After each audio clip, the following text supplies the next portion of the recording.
just off Highway 13. WNKX is coming at you live from Perry County. It'll be your Hickman County Bulldogs taking on the Perry County Vikings. Hickman County, the Lady Dogs enter in tonight 8-2. Meanwhile, the Lady Vikings enter in 1-4. Hickman County coached by Gavin Gordon. Perry County coached by Jake Edwards. It's high school basketball coming your way here in a few moments.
We welcome you in to WNKX Live. Hickman County kicks off a road stretch this week with Christmas break just on the horizon. Tonight we're at Perry County High School as the Hickman County Lady Dogs are about to do battle with the Perry County Lady Vikings. We're just under 4 minutes away from tip-off. Looking at the team side by side, Hickman County enters in tonight 8-2. These Lady Dogs have been on an absolute tear this season. Coach Gavin Gordon has sung the praises of all of these young girls who have been really gelling together as a team this season. It seems like you can't point out just one valuable player. They've all been so valuable to this team, offensively and defensively. A lot of younger girls have also risen to the occasion as well to make this team what it is. Now looking over at the Perry County side of things, they've certainly seen their fair share of struggles. The Lady Vikings enter in tonight under the leadership of Coach Jake Edwards, and they are 1-4 on the season. But as we all know, Perry County does take basketball very, very seriously, guys and girls alike. We know they're always going to play hard. They're going to be well disciplined, well coached. They're going to be out here trying to win and leave it all out there on the floor every single time they play. So Hickman County are going to need to stay focused tonight. Going to need to play a full 4 quarters of basketball, which is what we saw last time they played, which was against Fairview, where they were dominant in their 62-15 victory over the Lady Yellow Jackets. In Hickman County, the 2 times they've lost this year, it's been because they haven't played as consistently as Coach Gordon would like them to play. And tonight, of course, we have our road gear with us, so not quite the visual quality that we have when we're at home, but on camera tonight, I'm joined by IT Wizard of Hickman County, Brad Gilbert. A very special thank you to him for helping us out here, but I will be a one-man show on the commentary team tonight. Of course, Ron Puckett, the coach of the middle school girls, they have been contending in the conference tournament alongside the boys, so that has taken his attention over the last weekend and into this week. So we're wishing the very best to the middle school guys and gals, hoping they can find all the success in the world during their tournament. But it should still be a fun night tonight all the same. Hickman County looking to build some momentum going into the break, but while they are trying to find some momentum, the break can also serve as a bit of a distraction. Of course, the holiday season upon us, thinking about all the movies, hot chocolate, gifts that'll be opened here in just under 10 days' time. There's a lot going on this time of year, ladies and gentlemen, and sometimes it can take your focus off of basketball. And if you take your focus off your opponent, well, that's a recipe for disaster. That's how you get beat. But I know Coach Gordon's going to keep his team locked in, dialed in, until it is time for that moment of rest and reprieve. But we're just over a minute away from tip-off here from Perry County High School. We'll be back here shortly. This broadcast of Friday Night Lights on WNKX is brought to you by Ascension St. Thomas Hickman Hospital. MLEC and ML Connect, your trusted source for power and broadband. Pizza Hut of Centerville. McDonald Funeral Home and the McDonald Family, Heritage Bank and Trust, and Three Rivers Community Health Group in Lyles. We appreciate these trusted local businesses for making this broadcast possible. We will return in just a moment.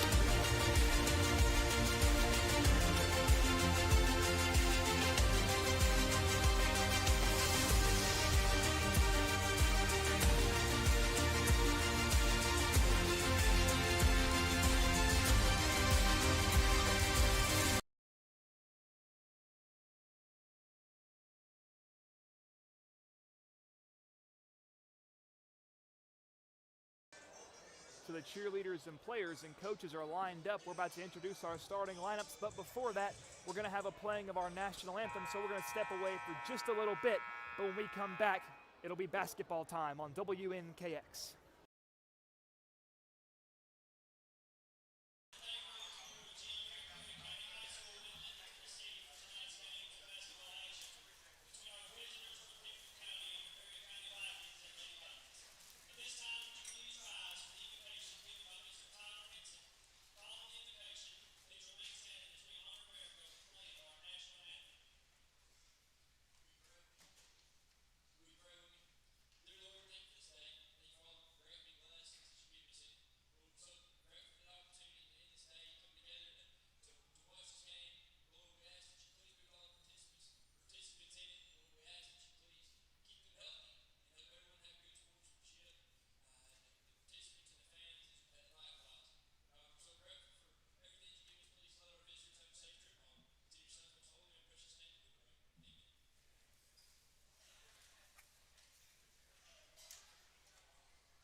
And that concludes the invitation and playing of our national anthem. Now it's time to introduce the game's starting lineups for this evening, and more of the same for the Hickman County Lady Bulldogs. We see number 2, Carly Everett, number 23, Bailey Kramer, number 30, Zoe Chilton, number 3, Haley Gordon, and number 20, Ava Floyd. This has been the starting lineup that has brought these Hickman County Lady Bulldogs such success this year. And if you're just now joining us, I say welcome to WNKX Live. I'm Josh Copley. We are here in rural Linden, Tennessee at Perry County High School. Of course, last week we celebrated some milestones for Hickman County. Number 20, Ava Floyd, celebrated her 1,000th point early in her junior season, so a lot more milestones to come for that young lady, as well as we celebrated number 30, Zoe Chilton's 500th career rebound, and after that celebration, she seems to rack up more and more. What a valuable asset she has been to this team as well on both ends of the floor. But the story for Hickman County and their recent victories has been their shooting. We saw a game against Creekwood. They shot 15 successful three-pointers. Now, it was against Page where the three-point shot was not falling. Page was playing great defense, and it disrupted Hickman County's confidence and momentum, and it resulted in a defeat. But against Fairview, it seemed like Hickman County started to find that three ball again. It was Haley Gordon who was on an absolute tear, scoring 18 points, and she made it 6 three-pointers in that performance. So all 18 points via the three ball. Carly Everett made a 3 against Fairview as well. Josie Hassel even knocked down a three-pointer. Ava Floyd knocked down a couple in her 15-point performance, and Zoe Chilton knocked down a couple in her 9-point performance. So if Hickman County wants to stay hot, it's going to start at the arc.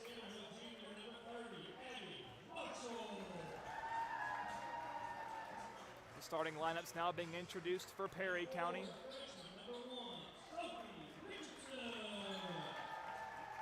We see Sophie Richardson, number 1, number 30, Abby Marshall.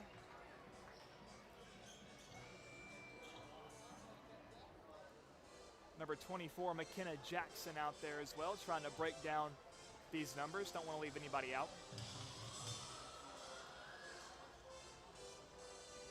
It's number 4, a sophomore, Belle Warren, who's going to be meeting number 23, Bailey Kramer at the line as we're about to be underway from Perry County High School.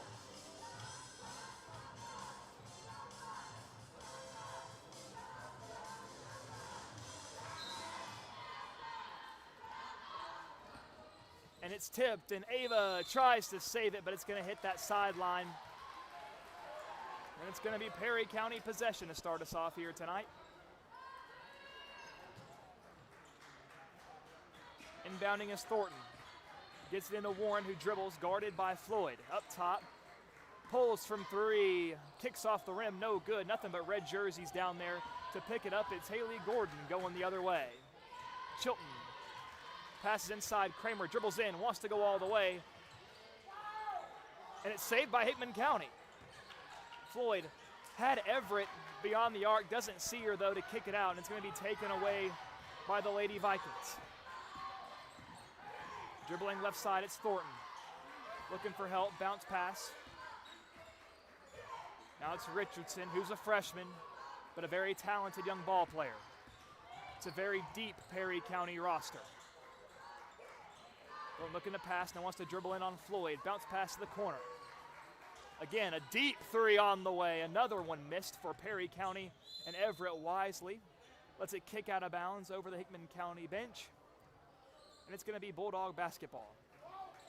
So a minute into the game here tonight, still no score. Hickman County rocking the red jerseys, Perry County in white. Everett goes over to Gordon, dribbles inside, kicks it to Floyd. Floyd pulls from 3. No good, so a few three-point attempts from both sides, but none able to connect thus far. Up the floor, it's Warren, a sophomore. Oh, a nice job there by Gordon to cut her off. It's going to roll out of bounds. They're going to say Hickman County were the last ones to touch it. So Perry County certainly packing the stands here tonight. Of course, Hickman County, an hour drive for a lot of Hickman County citizens. Driving into the paint, nothing there, and Kramer's got the ball. Here comes Ava Floyd. Pulls, left elbow, can't knock it down. Kramer flies in with the rebound, and the putback is good. So Kramer on the board first for Hickman County. And the Lady Dogs utilizing that press. They have seen a lot of success with it thus far this year. It's so hard to get comfortable against these ravenous Bulldogs. Perry County now trying to run their offense. Everett playing very close to Warren, who has to give way. It's Richardson, dribbles left. Now they're going to slow it down and reset. It's Elena Thornton up top. Screen set, dribbles in the paint, wants to go all the way, off the glass, won't go, but she's fouled and will shoot a couple of free throws. So Perry County with a chance to get on the board for the first time here tonight. Just over 2 minutes have elapsed in the game's first quarter. First free throw on the way, it's good. A line drive attempt. The senior Elena Thornton at the line.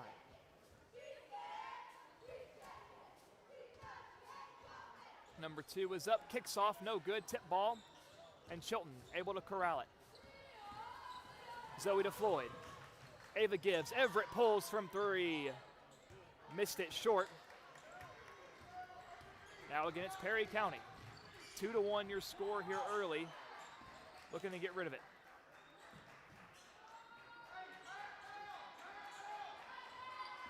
Bounce pass back out. Abby Marshall has nowhere to go with it. Again wants to drive, pulls, right elbow, awkward shot, almost went. Oh, tipped by Kramer and into the hands of Zoe Chilton. Here comes Ava. Kicks it, oh, but a nice defensive play there to knock the ball loose by Belle Warren. Just got a hand up there to disrupt the pass. It would have been an open look for Carly Everett, someone you don't want to see open outside the perimeter. And Haley Gordon playing very close to Warren, and it goes out of bounds. That's going to be Hickman County ball. It's always a fun time being here on the road against Perry County. This is my first time in Perry County's gym with WNKX. Of course, last year they visited J.E. Siska Memorial Gymnasium, but WNKX are very close partners with Perry County's radio station, WOPC. And Gordon pulls from 3. She knocks down the 3. So Haley Gordon looking to pick up right where she left off. Her first 3 of the night. Nothing but net. Of course, remember Gordon had that 18-point performance against Fairview last week. 6 3-pointers made for Haley. Dribbling inside and now going back out is Thornton. Again, slowing the pace. Everett out there to meet her. Picks up her dribble, goes near that sideline. Pulls from 3, has a pretty good look, and it's going to come up short off the rim. Nice offensive board, though, by Richardson. Mid-range 2, it's good. That was Warren there on the 2-point bucket for Perry County. Driving in, nothing there for the Lady Dogs. About 3:30 to play in the game's first corner. Gordon trying to rip it away and forces the jump ball. The possession arrow will favor the Vikings.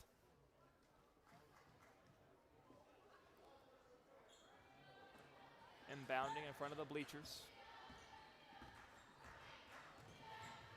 Swings it right wing to left wing. Pulls from 3. It's good. That's Andalyn Weatherly there, number 20. The junior knocking down the 3, and Perry County's out in front. Everett pulls a deep ball, no good. Rebounded by Kramer, tries to get some space, has to give out to Floyd. Ava dribbles in hard, knocks down a tough 2.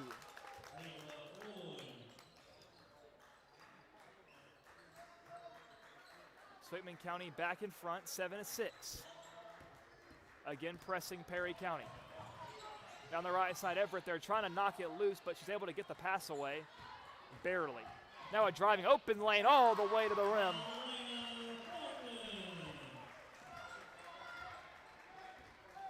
And Thornton there, the one with the bucket. So back and forth, these two teams go. Rapid fire buckets. A 3-pointer is good. That was Zoe Chilton there knocking down the 3. So she joins the party for Hickman County. Of course, Zoe was one of the biggest 3-point threats throughout the week last week. Dogs back out in front, 10-8. A tough two, misses rim entirely. Chilton had the ball, and she's going to be fouled. So it's going to stay with Hickman County. There were a couple of Vikings there that could have been called on.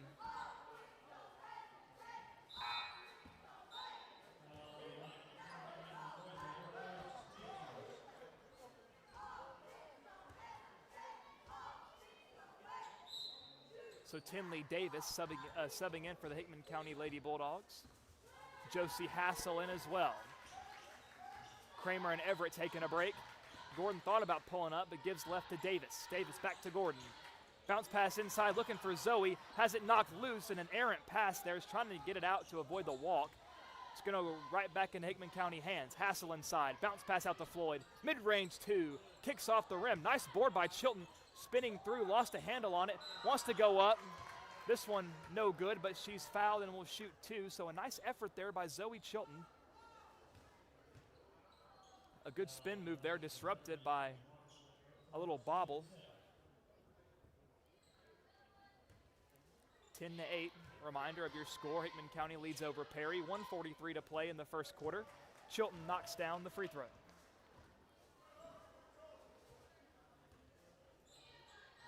Chilton a chance to make it a two-possession game.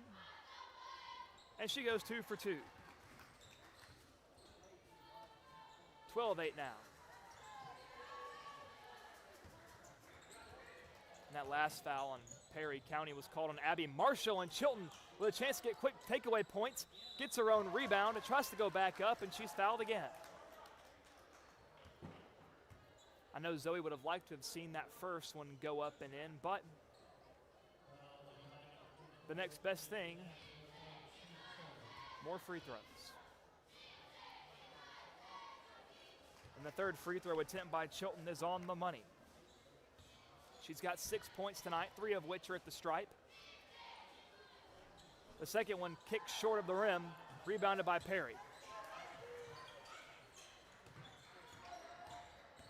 That last foul was called to number 24, McKenna Jackson. Driving in is Thornton, hands off. Now up top it's Richardson. Had somebody for a moment crossing underneath in the paint, doesn't see her in time.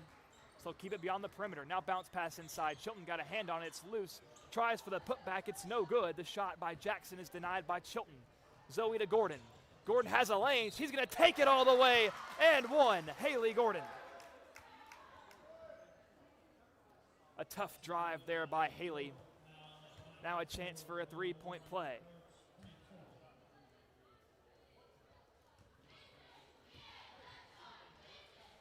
Haley's free throw was up, and it rattles in. Perry needing to answer here. Hickman County's gone on a substantial run over these last couple of minutes. We're under a minute to play in the first quarter. Driving, pulling, fade away. It's good. Wow, what a shot. Elena Thornton with an acrobatic two. And Floyd pulls from three. She knocks down the three. Ava Floyd on the board for the first time here tonight. 19-10. Dogs ahead. Under 30 seconds to play in the first quarter. And it's taken away by the Dogs, but a jump ball is going to be called before an easy breakaway for Ava Floyd. The possession arrow will favor the Dogs. We'll probably see them slow it down a bit with 24 seconds to go in the first to try to take the last shot. Trying to widen the lead to double digits. Ava up top, met by Thornton. Slowing it down. Being guarded closely. Now she wants to drive. Goes to Gordon. Now to Chilton in the corner. Had an open look. Doesn't take it though. 5 seconds now. Gordon pulls from the corner. She is on fire. Haley Gordon buries the three, and that is how this first quarter will end. Your score, Hickman 22, Perry 10. We're going to step away. This broadcast of Friday Night Lights on WNKX is brought to you by Ascension St. Thomas Hickman Hospital. MLEC and ML Connect, your trusted source for power and broadband. Pizza Hut of Centerville. McDonald Funeral Home and the McDonald Family. Heritage Bank and Trust and Three Rivers Community Health Group in Lyles. We appreciate these trusted local businesses for making this broadcast possible. We will return in just a moment.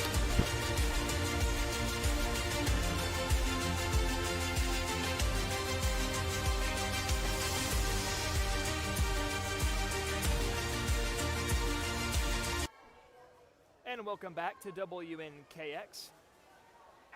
Again, a very special thank you to our sponsors who make this broadcast possible. I'm Josh Copley.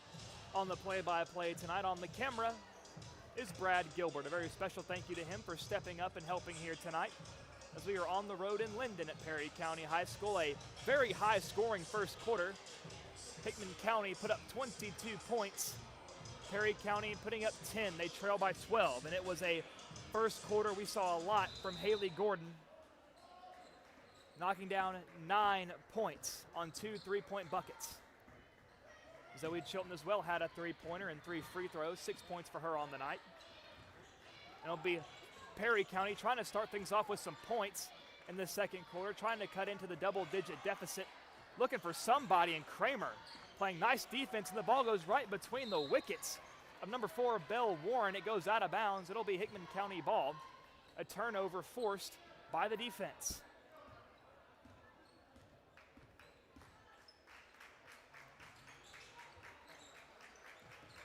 Davis gives to Everett. Rachel Puckett inside the game now. Davis, left wing. Wanted to dribble in, but goes back out to Rachel. Puckett drives. Everett, deep three on the way. No good, rattles out. Looked to be online. The ball is ripped free, but a foul is called. Thought there'd be a jump there, but they let him scrap it out for a few minutes. A few seconds, I should say. A few minutes scrap would be insane. They're going to get Tinley Davis there, her first foul of the night. We know Davis also a very valuable asset to this Hickman County team. She is so fiery underneath. Good at forcing turnovers, getting rebounds and jump balls. I know Coach Gordon loves what he's seeing out of that young lady this year, and Hickman County is going to be called for another quick foul. That's going to be Carly Everett, the guilty party.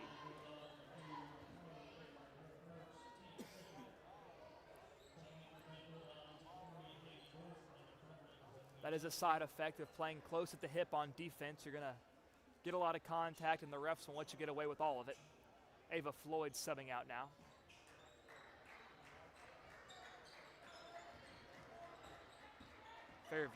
Perry County rather.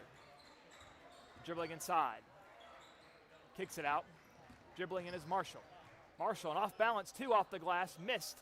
And Kramer tips it to Chilton. I know I said Fairview. Their colors are pretty similar, if you think about it. Everett head fakes, and she's going to walk. I think what's even crazier about that sequence right there is that Everett, no stranger to pulling up from that distance. So if you can't exactly blame a defender for biting on that pump fake if they do their homework, knowing she has limitless range.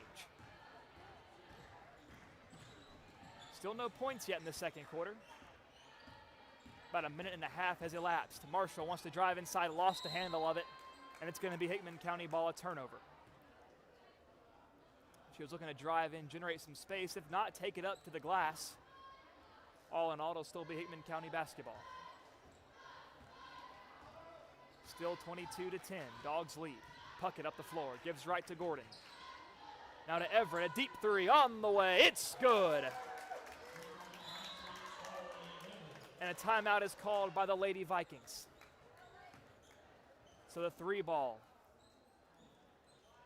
Again, falling tonight for the Hickman County Lady Dogs. And when that happens, they are a tough, tough team to beat.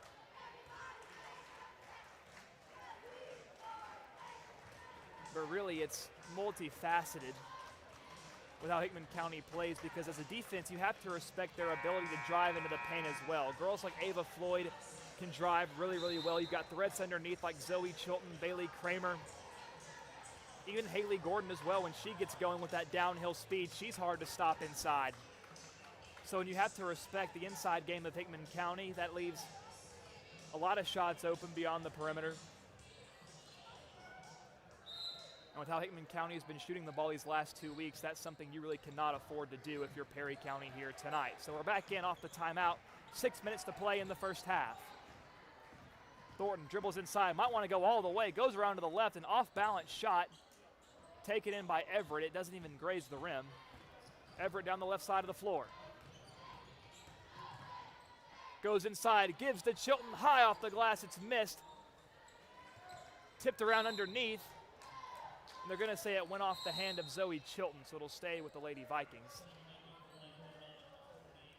Some substitutions now. Rachel Puckett subbing out of the game. Coming in number 20, Ava Floyd.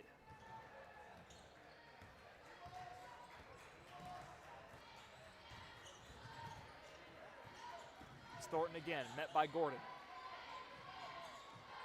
Looking for somebody to give it to and has to go to Richardson. Sophie now decides to dribble. Oh, and Floyd there to cut her off and gets the turnover. Ava dribbles and drives, kicks, Gordon from three. Short, a rare miss for Haley. And it's going to be a Perry County ball. There's Warren working down the floor on Floyd. Now gives to Thornton, she drives inside, and now at the free throw stripe, dribbles back out. Thought about pulling up for a moment, but nice defense prevents it. Kramer meets Marshall inside. And Gordon tries to rip it free. A nice job by Marshall to stay with it. Bounce pass, misses the layup, tries for the putback again, no good. But she's fouled and will shoot two. That was Weatherly trying to go up right there, and she'll be the one shooting the 2 free throws.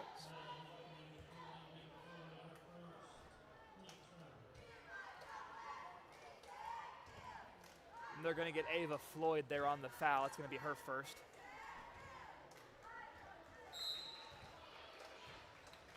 And Weatherly knocks down the first free throw.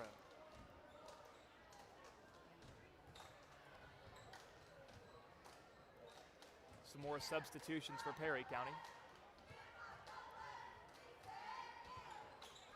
And Weatherly goes 2 for 2. Perry County's first 2 points this quarter. Everett pulls from 3, missed it. But I want to notice something. I want to point out something rather about Carly Everett. She put up that shot, and instead of marveling at it, thinking it will or won't go in, she immediately sprints down there inside, hoping to get her own rebound. It's a scrap down here on the right side of the floor in front of the Hickman County bench for the ball. It's going to pop out and fly out of bounds. It's going to be Perry County ball, but that just shows the hustle and effort of Carly Everett. Whether she makes or misses a shot, she always plays pedal to the metal. Thornton wants to drive it on Everett. Bounce pass out. Dribbles around the world there. Bounce pass inside. There's Chilton keeping her arms straight up. And she denies the shot. Tipped out there. Still loose. Knocked out again. A gutsy effort there by number 24, McKenna Jackson. It was 1 Lady Viking and 3 Lady Dogs, and she was not going to give up trying to get that ball back for her team. But the numbers game there benefits the Dogs, and it's going to be Hickman ball. Under 4 minutes to play in the first half. Nice bounce pass to Gordon. She pulls up for the mid-range 2. Give the assist to Floyd. 27-12, Hickman County ahead. Ball up top. Oh, a nice layup attempt there. It missed. One of the prettiest misses you'll see. And Chilton coming down the left side goes to Kramer. Now to Floyd. A pulse from 3. It's good. She banks it off the glass. Ava Floyd's got 6 points here tonight off 2 3-point buckets. 30-12 now. Just over 3 minutes to play in the first half. Thornton now up top, guarded by Everett. Dribbles in, goes to the corner. Warren drives, met by 3 Dogs. The shot is well short, hits off the lower part of the backboard, I believe. Everett now might want to go all the way, steps through, left-handed layup, it rolls in. So Carly Everett, after no points in the first quarter, strikes for 5 in the second off a 3 and a 2-point layup.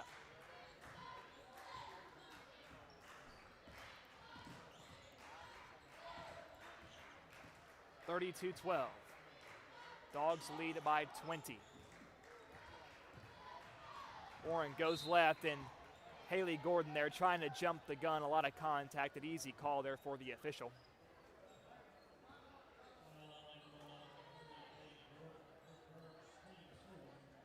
And that'll be Haley Gordon's first. Now there's 4 team fouls for the Lady Dogs thus far, but they've been very spread out.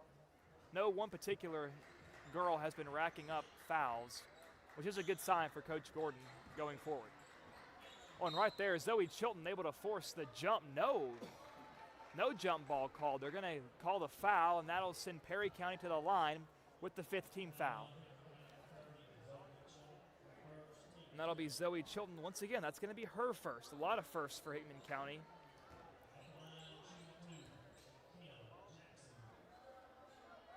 And they're going to send McKenna Jackson to the line to shoot the 2. 2:22 left in the second period. Deuce is wild. And that first free throw is good for Jackson.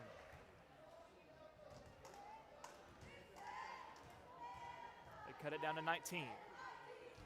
Second one misses short. Oh, look at the effort. Going up for 2. It's good. Wow. Great hustle there by Belle Warren.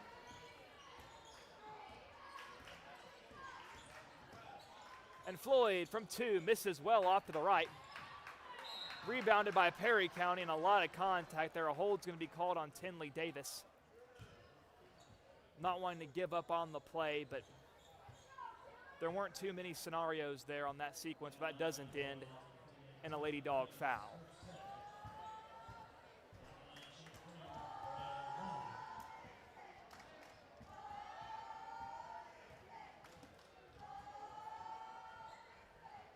The first free throw was up, and it's good. Made by Warren.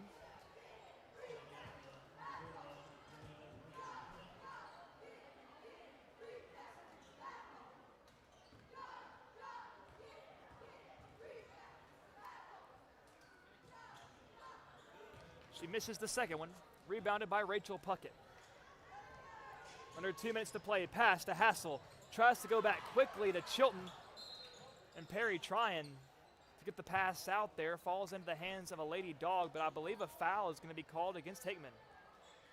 A relatively late foul comes in there on Zoe Chilton. That's going to be her second, and with that foul, although not a shooting foul, it will turn into free throws as Perry is in the bonus.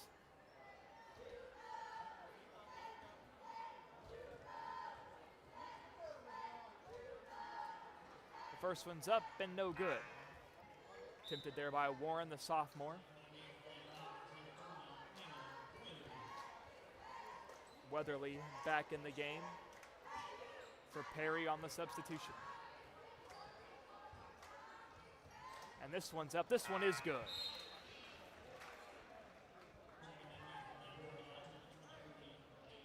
Number 23, Bailey Kramer back in the game. That'll be a rest period now for number 30, Zoe Chilton. Here comes Floyd. Ava pass to Puckett at the left wing. Gives back out to Ava near the volleyball line. Floats it inside to Kramer. Back to Ava. Ava pulls from 3. It's good.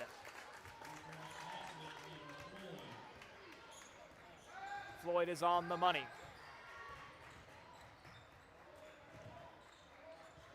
3 made threes for Floyd. Pulls from deep. Perry tries to answer back. That shot is missed. Attempted by Sasha Moore, a sophomore for the Lady Vikings. Puckett pushing it down the floor. Deep pass finds Floyd. Floyd goes across the way, was looking for Puckett. Maybe some miscommunication there. Thought she would be a bit further back on that open left wing. Sails it over the head. It flies out of bounds. It'll be Lady Viking ball with 1 minute and 11 seconds left in the first half. Hickman County 35, Perry County 17. Thornton up top, who's been their primary ball handler. And she lost it. It'll go across the line. She has to give way to Floyd. Bounce pass to Kramer. Kramer dribbles inside, off the glass, missed it. Rebounded by the Vikings. Passing right, Weatherly, quick pull from 3. Rolls out, missed it. Looked to be a pretty decent shot attempt. Now it's Haley Gordon, under 40 seconds. Gives to Floyd. Dribbles left, fires to Hassel. Bounce back to Ava, top of the key. Goes left, bounce pass to Kramer inside. Spins, left-handed layup. What a shot that would have been if that would have found a way in, but it doesn't. But it will result in 2 free throws for Kramer. Kramer with a 2-point bucket on the night, looking to add to those totals. 25.1 seconds left. The first one's up, but it misses short.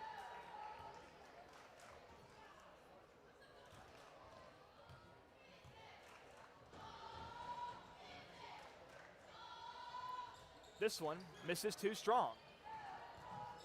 So next time she finds the stripe, hoping to find that middle area. Under 20 seconds. Perry drives. This Thornton with a left-handed shot rattles out. Bad luck there for the Lady Vikings. Now it's Gordon going the other way. 10 seconds. Gives to Ava. Steps into it. Pulls from 3. Misses. Gordon with the offensive board. 3 seconds. Puckett. Floyd at the end of the half. It's no good. Kicks high off the back of the rim, and that's how this first half of play will end. Your score, Hickman 35, Perry County 17. We're going to step away for a few moments, and we'll be back here shortly. This broadcast of Friday Night Lights on WNKX is brought to you by Ascension St. Thomas Hickman Hospital. MLEC and ML Connect, your trusted source for power and broadband. Pizza Hut of Centerville. McDonald Funeral Home and the McDonald Family, Heritage Bank and Trust, and Three Rivers Community Health Group in Lyles. We appreciate these trusted local businesses for making this broadcast possible. We will return in just a moment.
And welcome back to WNKX Live for our halftime show. And at this time, I have a very special guest. It's the voice of the Perry County Vikings, Jay Henson, our friend at WNKX. Good to have you, Jay. Hey, man, thanks. Thanks for letting me come over here. I mean, I took a long trip walking over here from about 5 feet from you. So good to be here with you. We are certainly side by side up here. A great setup. We appreciate you guys for being so hospitable towards us. Of course, we're all under the same banner at the end of the day. We cheer for different teams, but we're all friends when it's all said and done. So, Most Jay, definitely. a very eventful first half, a lot of points. So what did you gather from that first half of play? Well, for one, Lady Vikings, you know, I've said it all year. We're a very young team, a lot of inexperience. I have a girl back that hadn't played in 2 years. She was all district her freshman year, but then played softball. So she's not back in the groove yet, and she's had knee surgery.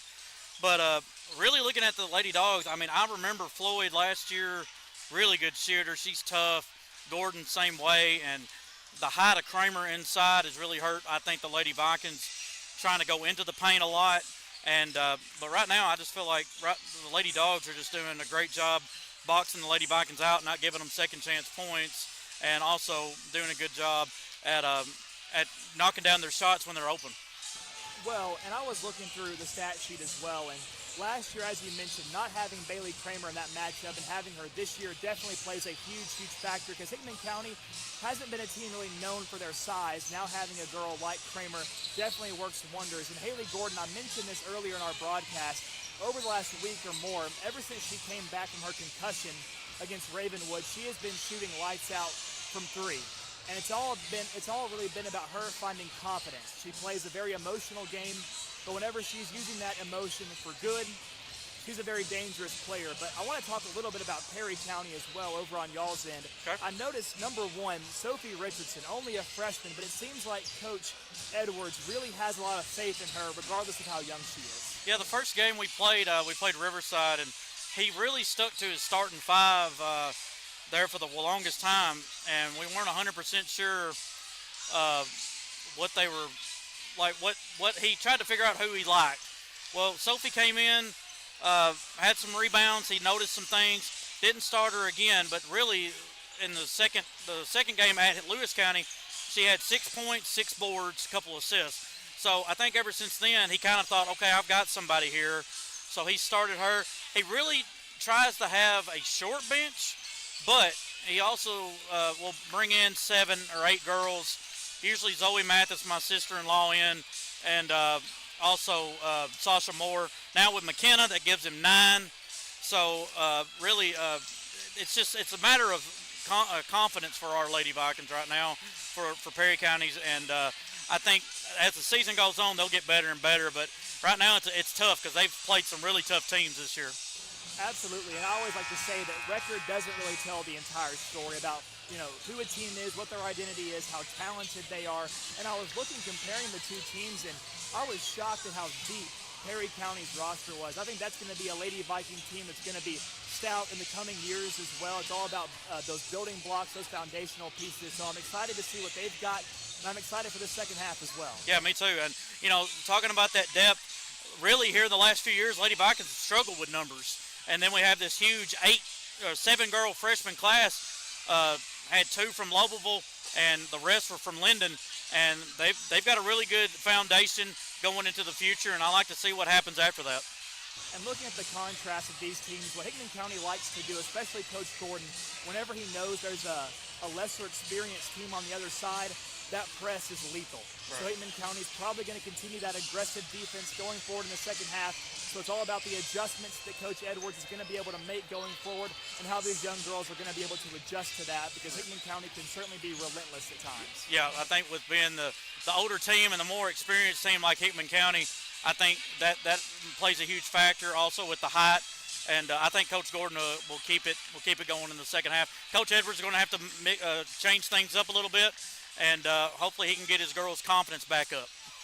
Absolutely. Well, we appreciate you, Jay, for stopping on by for Most our definitely. halftime show. Once again, that was Jay Henson, the voice of the Vikings from 101.3 WOPC. Of course, our partners here at WNKX. We always appreciate getting to see them and hearing his insight from Perry County sports. So we're going to take one last break, and when we come back, it'll be the second half on WNKX. This broadcast of Friday Night Lights on WNKX is brought to you by Ascension St. Thomas Hickman Hospital. MLEC and ML Connect, your trusted source for power and broadband. Pizza Hut of Centerville. McDonald Funeral Home and the McDonald Family.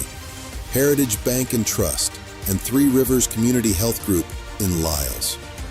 We appreciate these trusted local businesses for making this broadcast possible. We will return in just a moment.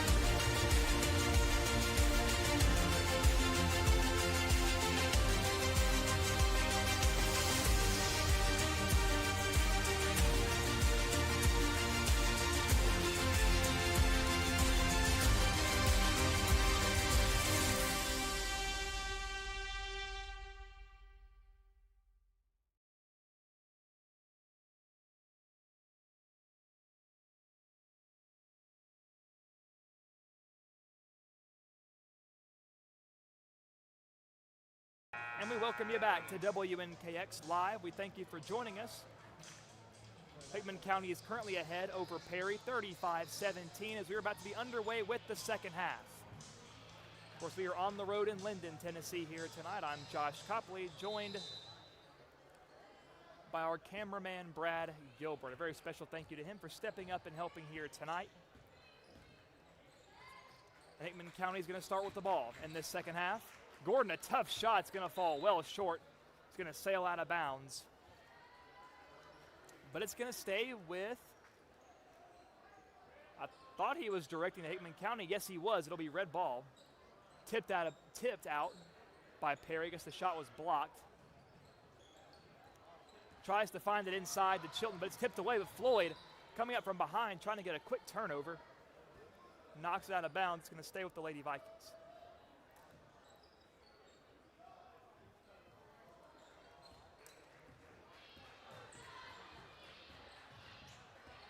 So Perry now looking to get something going. Thornton. Pass in the paint. Weatherly steps through, goes to the glass, and it's good. Nice play there by Weatherly. A good pass also. And Gordon floats it in for two. No, it missed. Sails too strong. When Kramer on the floor came up gingerly.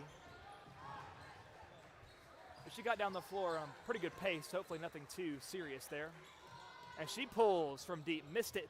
Kramer got a hand on it but couldn't save it. It sails out of bounds. So it's going to stay with Perry County.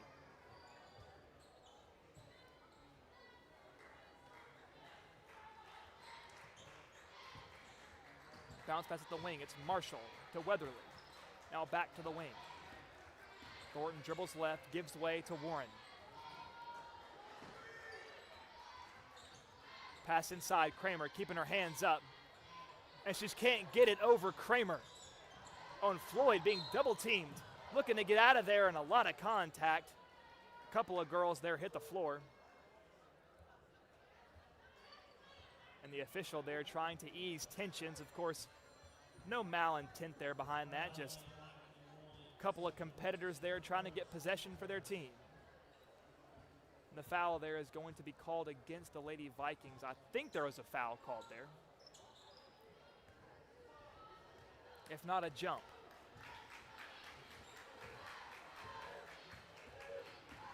Here comes Ava. Right wing. Picks up her dribble. Kramer fires from three. Missed it off to the right. Rebounded there by Thornton underneath. Everett going to stay right there with her. Nice little cross, though, by Thornton. Going down the right side of the floor. Hands off to Weatherly. Bounce pass inside Marshall. Dribbles, but not a lot of space. Nice bounce pass, looking for the back cut to Thornton. Gives out to Weatherly. The shot, tries to bank it in. It goes in and out. So Perry has had some decent-looking shots here tonight, just haven't gotten many to fall. Everett to Floyd. Pumps, dribbles, left elbow from two. Missed it. And it's Marshall there who comes up with the loose ball. Thornton dribbles in, jump stop, gives left to Richardson. Now a pull from three, it's good. That was Belle Warren, the sophomore, on the three-point bucket.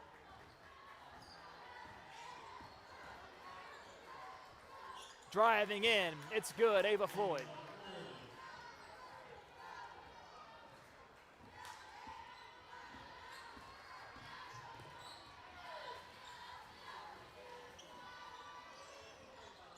And a deep three there, off the mark, no good. Trying to get our scoreboard settled here as Everett knocks down another three.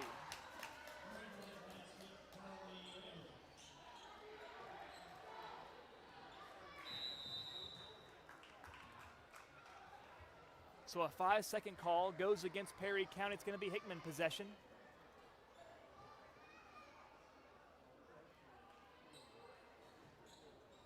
Inbounded Everett from the corner. That three comes up short. That was rebounded by Richardson. Now it's Bell the other way. Pulls, looking, Marshall swings it. Thornton, the southpaw, deep three, kicks off the back half of the rim. But Perry's going to stay with it. Thornton tries to pass it underneath. It's going to go off the leg of a Lady Dog. I'm trying to keep up with their scoreboard here. I believe they got something mixed up in that last sequence, so apologies for the frequent changes on the scoreboard when there hasn't been anything happening. I just want to make sure we got things right. It says 40-22, Lady Dogs lead.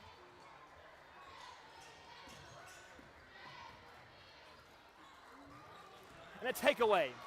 There goes Gordon. No one's going to catch her. She slows down, lays it up and in for an easy two.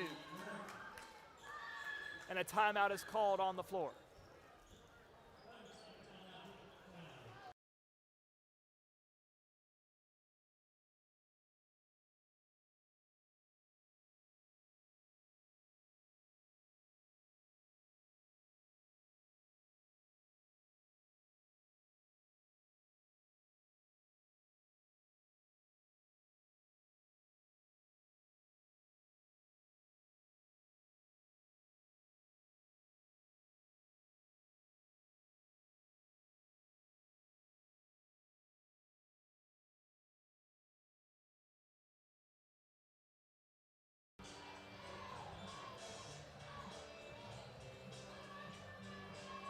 Out of the timeout, a little bit of Sweet Home Alabama echoing throughout the gym here in Perry County High School. I saw Brad Gilbert just shake his head to my right. We are in Tennessee after all. Thornton pulls up. Nice job to halt their momentum without walking. Now goes to the corner. Back up top. 4 minutes to play in the third quarter. Bounce pass to Weatherly. Everett got a hand on it, knocked it loose. And they're going to say it went out of bounds off of Weatherly, who tried to save it. So a nice job by Everett to just get a hand in there to cause some disruption.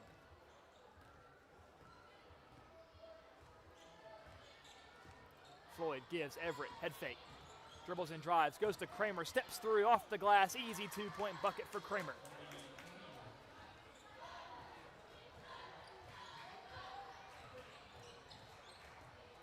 Just as we heard from Perry County's own Jay Henson at the half, Bailey Kramer's size has been something hard to counter for the Lady Vikings.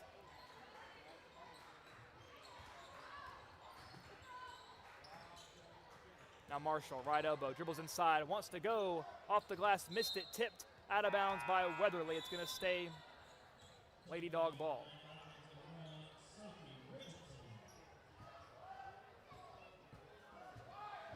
Sophie Richardson back in for Perry County. I believe that there was another timeout call. And we're back to Sweet Home Alabama.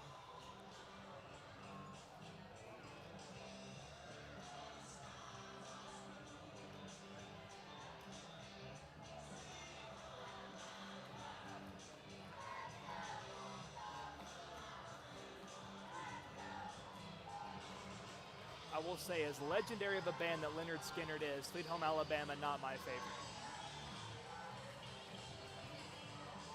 I mean, you have so many classics like Simple Man and Freebird to choose from. I'm not sure if they'd have time to play all 9 minutes of Freebird in here, though.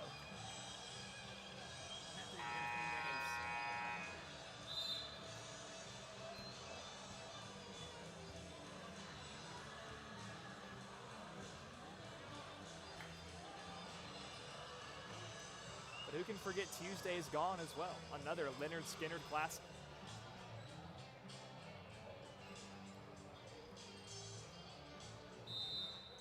See, ladies and gentlemen, when I don't have a color commentator, I have to almost entertain myself during these breaks. So bear with me if you don't mind.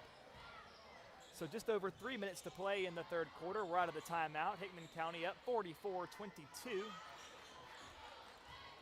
Lady Dog ball, corner, Everett, quick three.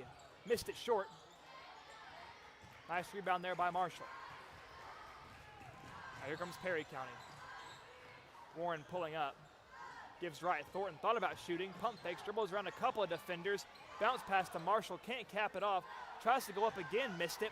Kramer tips it out. It's a loose ball. That's going to be a jump. So some good ball movement there from the Lady Vikings, just couldn't cap it off. Some more subs here for the Lady Dogs. Gordon and Kramer coming out. Davis and Anderson subbing in. Thornton inbound from the baseline. Goes out to Marshall. Beyond the arc, dribbles left. Guarded closely by Anderson. Thornton now over to Richardson.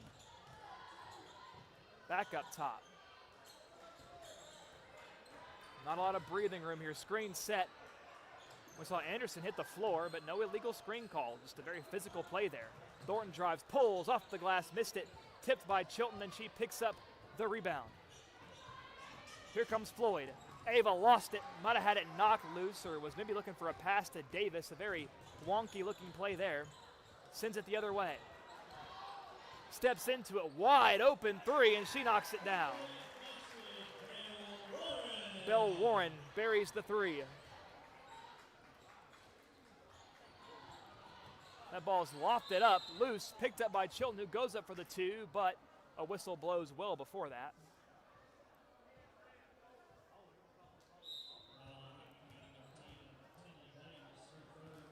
And they're going to get Tinley Davis there with the offensive foul.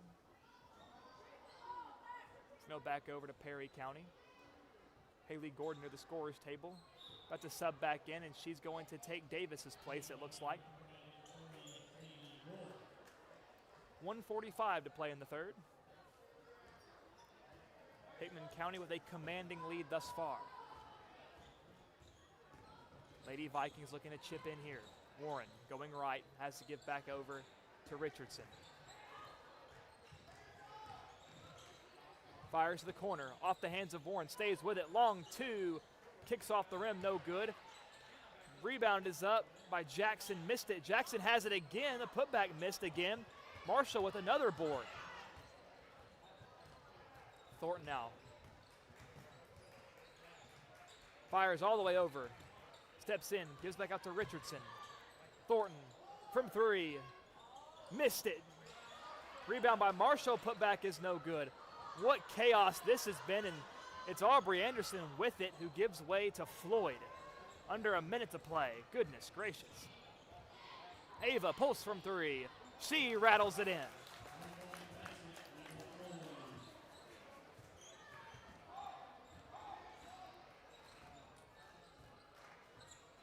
(47-25) now, under 40 ticks to play. Pass the right wing. Warren trying to dribble through traffic to get to the top of the key. Bounce pass, high post to Richardson. Goes Marshall, wing three. Missed it. Chilton, another rebound. Just adding to those totals. Puckett goes to Floyd. Floyd goes to Anderson. Open three. It's good.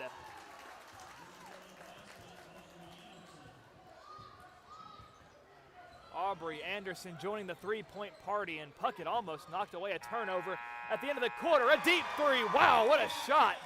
It's good. Belle Warren knocking it down. So an exciting way to end the third. Your score, Hickman County 50, Perry County 28. We've got 8 more minutes to go to decide a winner here from Perry County High School. We're going to take one more break, and we'll be back. This broadcast of Friday Night Lights on WNKX is brought to you by Ascension St. Thomas Hickman Hospital. MLEC and ML Connect your trusted source for power and broadband. Pizza Hut of Centerville. McDonald Funeral Home and the McDonald Family. Heritage Bank and Trust, and Three Rivers Community Health Group in Lyles. We appreciate these trusted local businesses for making this broadcast possible. We will return in just a moment.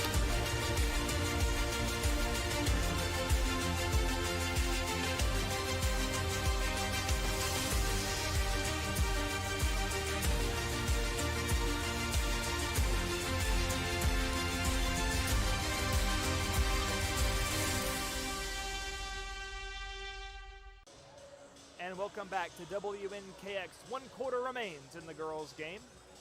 Hickman currently leads Perry on the road, 50-28.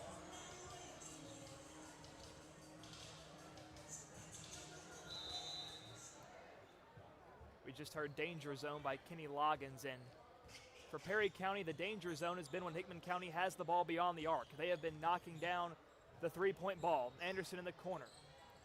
Out to Rachel Puckett at the wing. Rachel bounce pass to Hassel, hands to Floyd. Dribbles left, in the paint, gives to Puckett. Puckett dribbles around, goes up, missed it left. The ball's rattling around, it's on the floor, and a jump ball.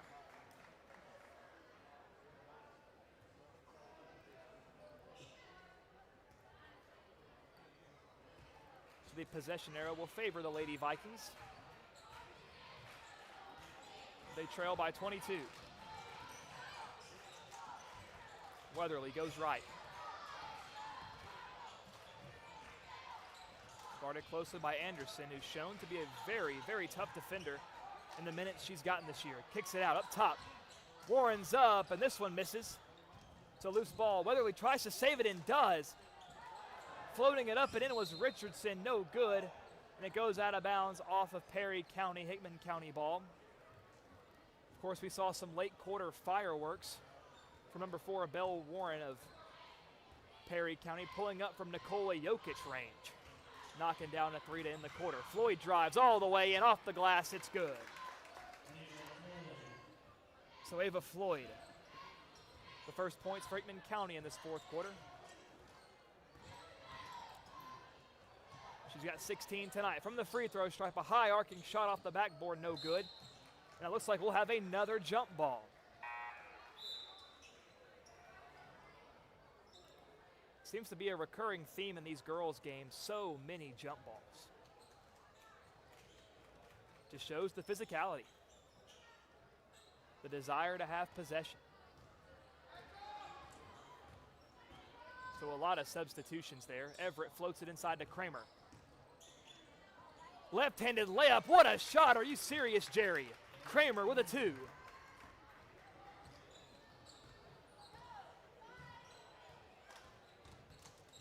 Kramer so good at using her size there. Knocked it loose, it went off the leg of a Lady Viking.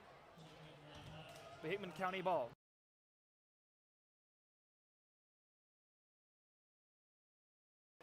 So just over 6 minutes to play in the fourth quarter. Everett wants to drive all the way through, lost it, was probably trying to float it to Kramer.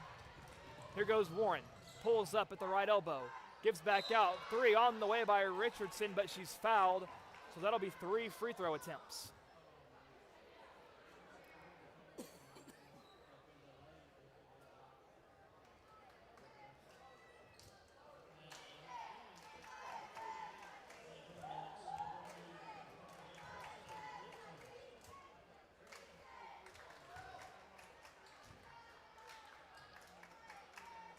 Her first free throw is no good. Number 2 is up. This one also misses. Kicks off the back of the rim. Third time's the charm, they say. This one's up, and no, this one also misses. And it's Zoe Chilton taking it the opposite direction. Gives to Puckett. Goes left. Everett, deep 3, all the way. It's good. The third made 3 for Carly Everett. 57-28. Lady Dogs up front. Warren hands to Richardson. Tries to go left, hands it off.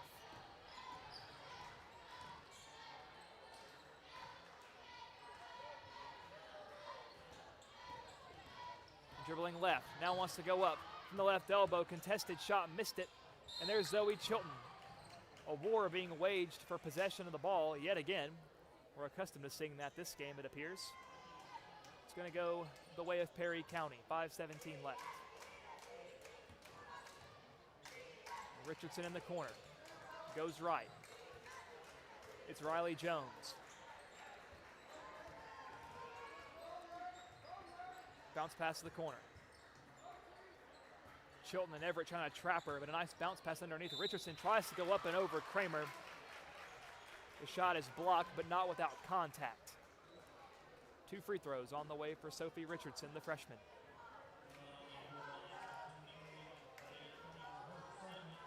A tick under 5 minutes to play. First free throw is no good. That has certainly been plaguing Perry County here tonight, not able to capitalize on their free-point attempts. So Kramer, Chilton, and Everett coming out.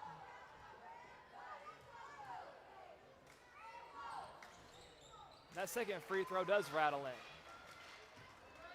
We see young number 21, Aubrey Gordon, take the floor. Anderson in the right corner, tries to go underneath the Hassel, knocked loose. Another jump ball.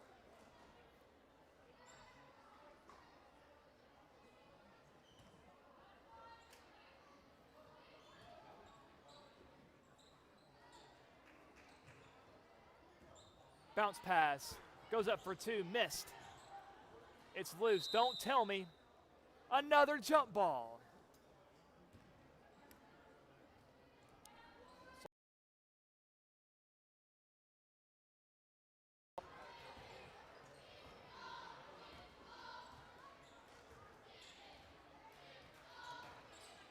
Up top, it's Warren. Gives right. Puckett playing tough defense up top. Got a hand on it. Has to give back over to Warren. That was Bristol Bates, a freshman who's in the game for Perry County. Loose ball picked up by Aubrey Gordon. Hands off to Davis. Davis across the way. Anderson rattles out. It's loose. It'll go off the hands of a Lady Viking.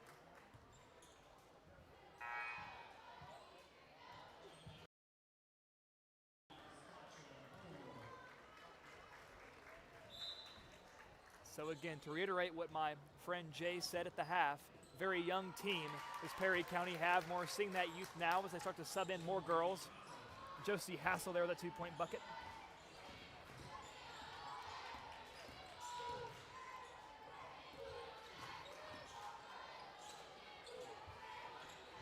Pass inside the paint, quick pass over to the corner, stays with it. Puckett crashing, now goes left. Runs into Aubrey Gordon. Now Davis in there trying to trap.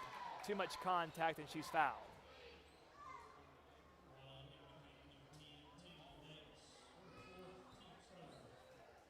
That'll be Tinley Davis's 4th foul tonight, as she's been racking them up. But again, just the price you pay sometimes when you play very aggressive defense like she does. At the left wing. Inman County leads by 30 points. Able to save it. Richardson walking a tightrope near the sideline. Bounce pass off the leg of Anderson. Not sure if that was intentional, but it was smart. Didn't really have much where else to go with that ball.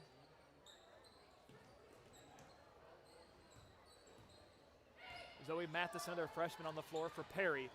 Deep 3 for Richardson. High off the glass. Missed. Rebounded by Davis. Davis to a wide open Hassel, collects the pass, misses the putback, uppercuts it out. Aubrey Gordon off the glass, no good.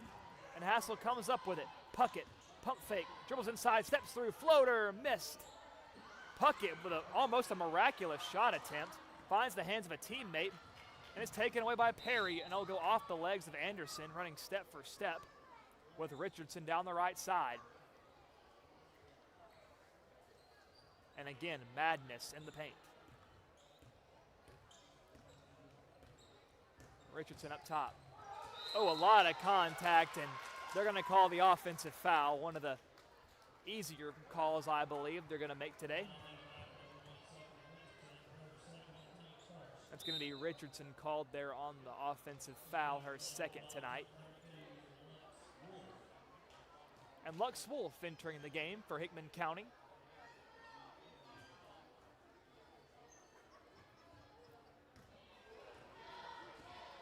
See a lot of young bucks on the floor for the girls in red. Puckett goes to Anderson. Back to Puckett up top. Dribbles in, spins. Looking for help, has it knocked free, but stays with it now. It's a fight for the ball, and a foul is called against the Lady Vikings. 2:20 to play in the fourth quarter. Hickman still leads by 30, 59-29.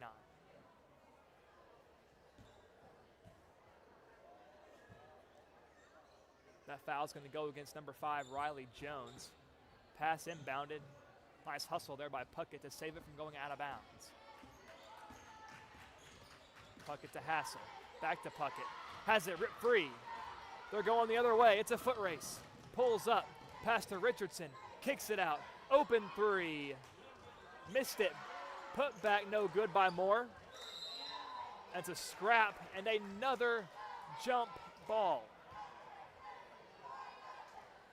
This time the possession arrow will favor the Lady Dogs. Under 2 minutes to play now.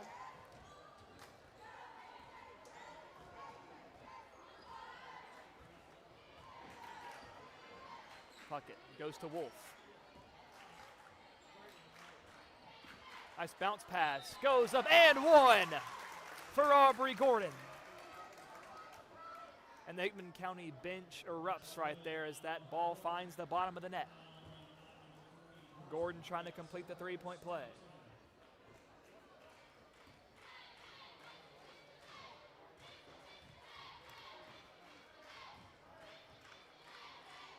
And it's up off the glass. It's good. How about a three-point play for young Aubrey Gordon? Richardson dribbles in, kicks it. Open look from three. Missed. Knocked around, and it's Rachel Puckett that has it. Under 90 seconds to play.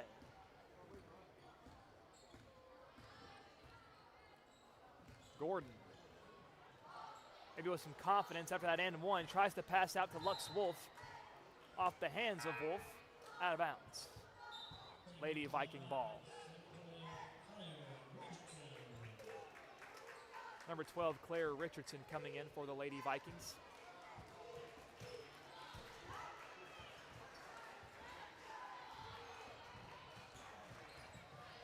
Dribbling left. Now up top it's Bates, goes right on Puckett. Dribbles in, wants to go all the way, foul. I believe they'll get Josie Hassel for it. Waiting for the official confirmation. No, they get Rachel Puckett. That'll be Rachel's first foul tonight. That'll be the team's fourth. 58.6 seconds left. The first free throw kicks off the back of the rim, no good.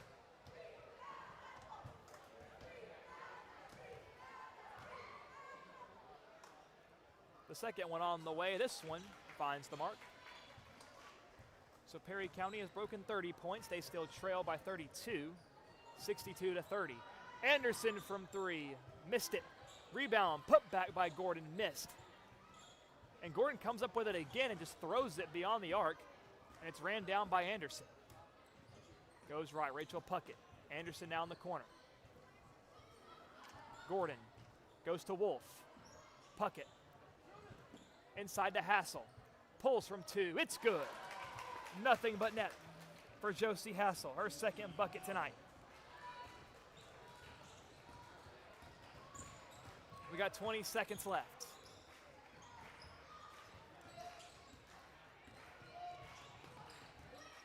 Ball's at the top of the key, looking for somebody. Nobody there. Fires, taken away by Puckett. And Gordon puts up the stop sign, tells him to hold off, and that's how this one will end here at Perry County High School. The good times keep a-rolling for the Lady Dogs. They improve to 8-2, while the Perry County Lady Vikings fall to 1-5. We're going to step away for a little break. When we come back, I'll break down the point totals for the Hickman County Lady Dogs as we prepare for the boys' game. Should be a good one. More action to come on WNKX.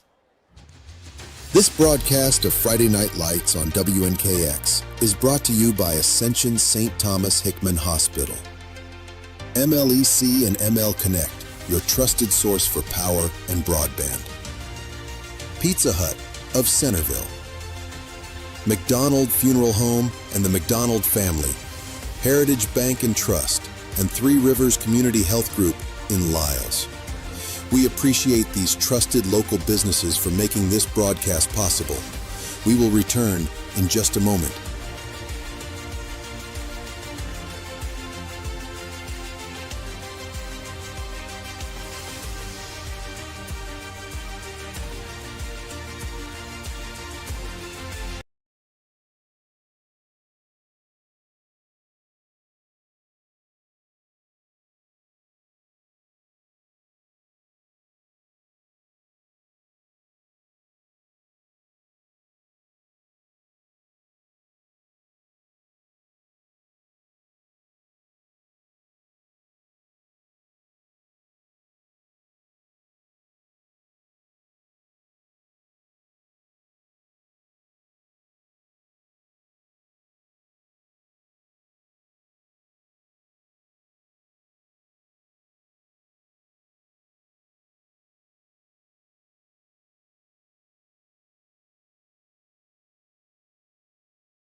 This broadcast of Friday Night Lights on WNKX is brought to you by Ascension St. Thomas Hickman Hospital.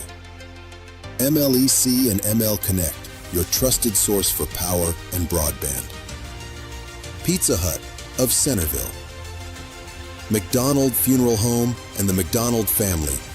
Heritage Bank and Trust and Three Rivers Community Health Group in Lyles.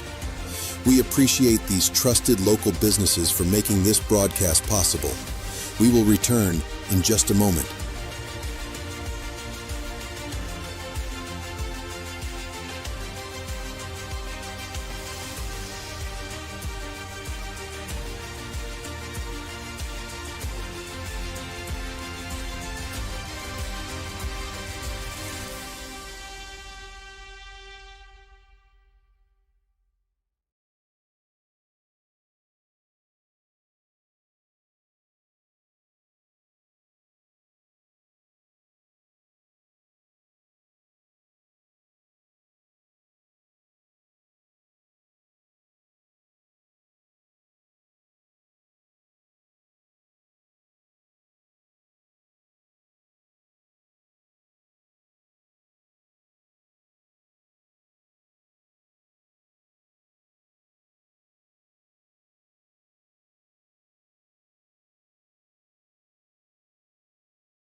We've got about 6 minutes to go until we tip off for the boys game here at Perry County High School as your Hickman County Bulldogs are about to do battle with the Perry County Vikings. Perry County enters in tonight 2-3. While the Hickman County Bulldogs come in 6-3, looking to build momentum as they kickstart this road stretch. Of course, today it starts in Perry County and they will be on the road Thursday against Waverly. An important game here tonight against an opponent who historically has been very, very good. Perry always takes basketball very seriously, and how could you not, given the very rich basketball history that this school has. Of course, they're coached by Kirk Haston, former NBA player, played under the legendary Bob Knight. So they're going to be well coached, well disciplined, and well prepared for this Hickman County team, but Hickman County on the other side also going to be well prepared going into this one, a very talented group. But before we get too much further into this Hickman County Bulldog pregame, a once more look over the 64-30 win the Lady Dogs had over the Lady Vikings. Carly Everett finished with 11 points. Haley Gordon finished with 15. Aubrey Anderson finished with 3. Josie Hassel with 4. Ava Floyd with 16. Aubrey Gordon with 3. Kramer with 6. And Chilton with 6 also. So a lot of girls getting into the scoring column here tonight, led of course by Ava Floyd, but Haley Gordon right on her heels. The three ball was rolling for that young lady as they look to continue to build momentum into Thursday as they head on to Waverly. Of course, at the half of this boys game, we'll hear from the head coach of the Lady Dogs, Coach Gavin Gordon. We're looking forward to hearing what he has to say, but now we change gears to the boys game. Of course, the Hickman County Bulldogs coming off of a victory against Fairview, 69-43, an emphatic win over a very game Yellow Jacket team.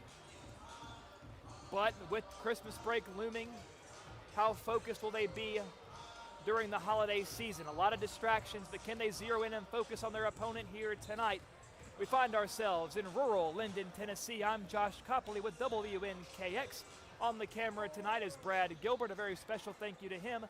But a huge, huge thank you to our sponsors and to you, the viewers, tuning in tonight. We're looking forward to this one. Under 4 minutes till tip-off.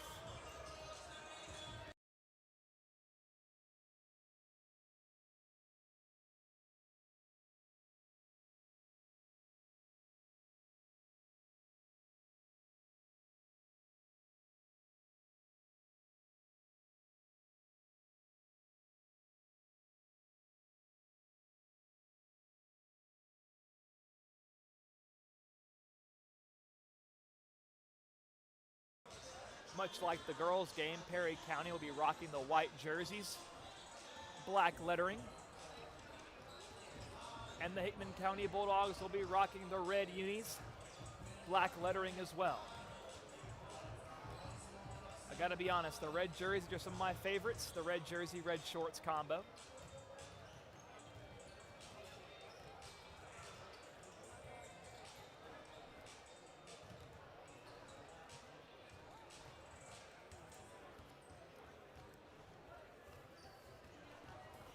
And we're looking back to the last game where Hickman County defeated Fairview.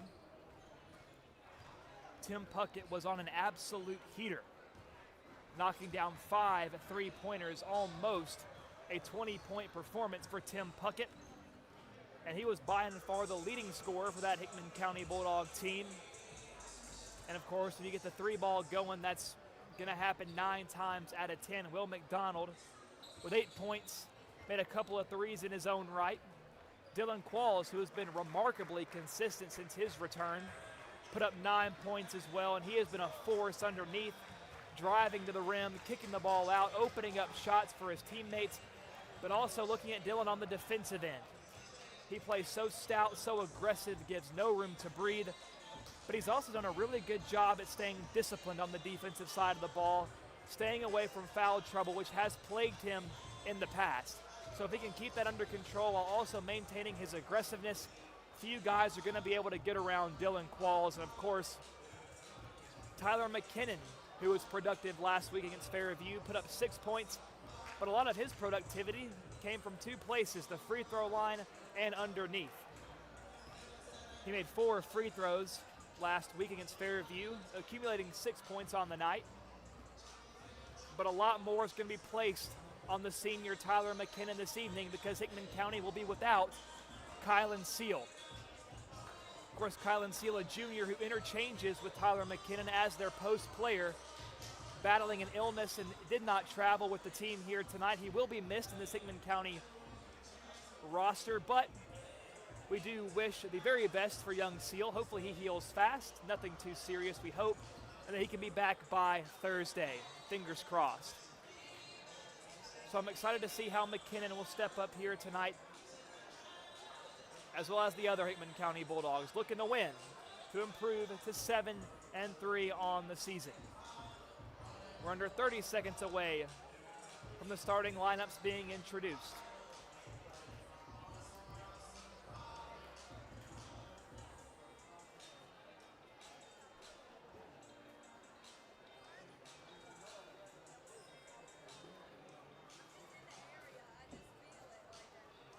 Will McDonald and number 25, Tyler McKinnon. A very, very dangerous starting 5. Hickman County looking to jump out early to apply as much pressure as possible.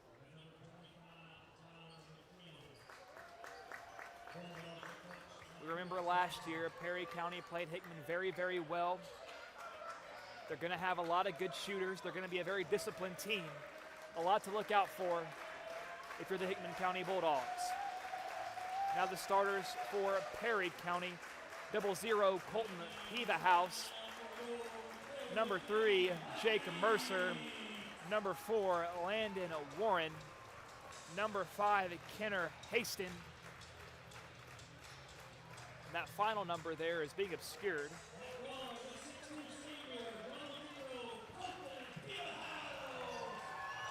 Pevahouse caused Hickman County a lot of problems last year. A tremendous shooter, a senior leader on this Perry County Viking team.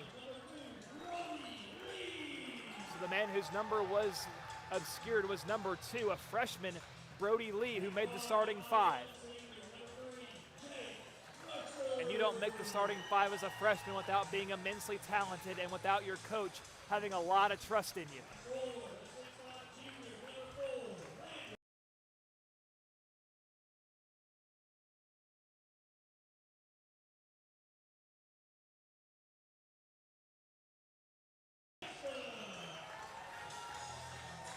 And looking at number 5, Kenner Haston, he's a junior who stands at 6'5". So that's going to be the matchup to watch here tonight, Haston versus McKinnon.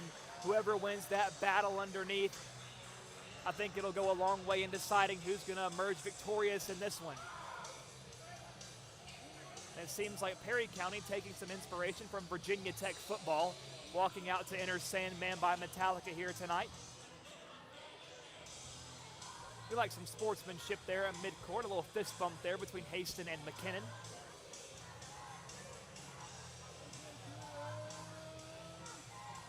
Haston at 6'5", McKinnon at 6'6". The stands are packed and we are excited for this one. It's underway. Haston bats that ball out of bounds. Qualls saves it. McDonald lays up, missed it, tries to stay with it. It's loose and Qualls hawks it down. Now Beebe wants to drive. McDonald wide open in the corner. Short, missed it. Rebounded by Warren. Now going the other way. Haston hands off to Mercer. Mercer gives right in the corner, guarded by Qualls. Qualls lost his footing, and that's an easy walk. Cart before the horse there, a classic example of. It'll be BB inbounding to McKinnon. Now Brown up the floor.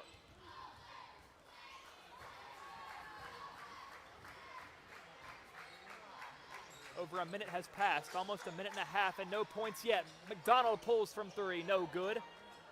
Rebounded by Landon Warren. A Piva House, a bullet on the money, layup high, no good. Board by McKinnon. Here comes Qualls, right side. Dillon steps through, lays it up and in. Dylan Qualls looking to continue his run of productivity since his return, starting strong there. One of the most lethal players on this Hickman County team when it comes to driving in the paint. Haston drives on Qualls, passes the corner, taken away by Brown. It's a foot race. He wants to go all the way. That's a layup for BB.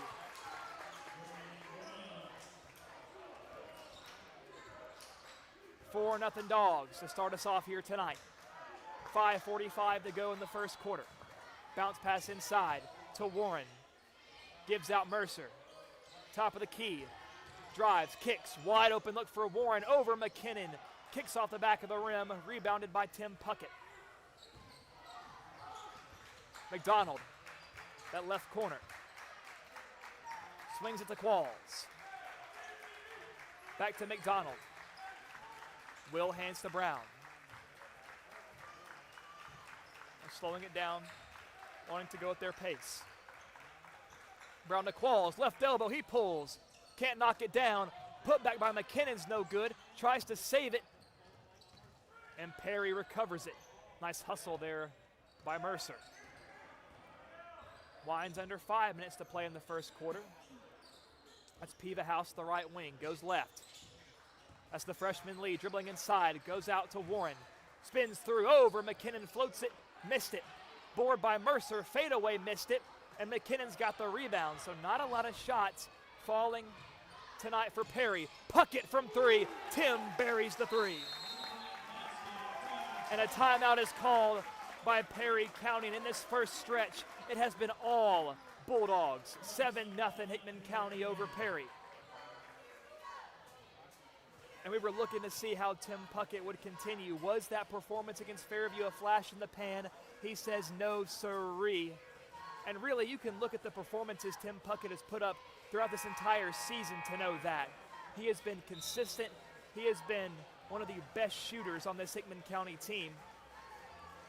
And as many Puckett members would tell you, I know Ron said it on our last broadcast, he is probably the best pure shooter in the family. Yes, that includes current Delta State collegiate player Elisha Puckett, who led this team the last 2 years.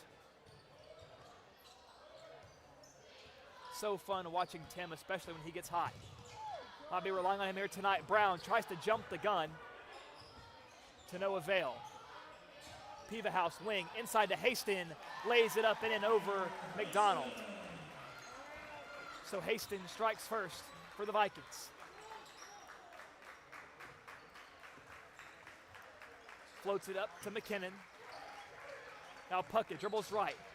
Looks like they're trying to scheme for him. Pulls back, missed it. Haston on the rebound.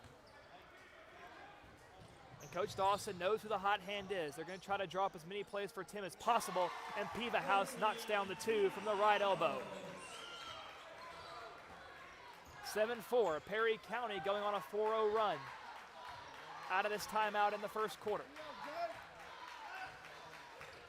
Brown gives to Qualls. Over to McDonald. Thought about pulling up but doesn't. Qualls now steps through. Tries to float it in to no avail. Picked up by Warren. Now Peevahouse down the left side. Goes up top. Goes to the wing. It's Mercer. Driving on Brown. Spin move. Pulls from 2. It's good. Make that a 6-0 run for Perry County. 7-6. Dogs still in the lead, but needing some points here. Puckett to Qualls. Ball in that right corner. Goes to Brown. Back to Qualls. Floats to McKinnon inside. Has Puckett open.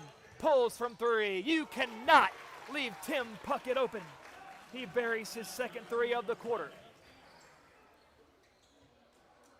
Some great ball movement there by the Dogs. 10-6 now. Hickman County up front.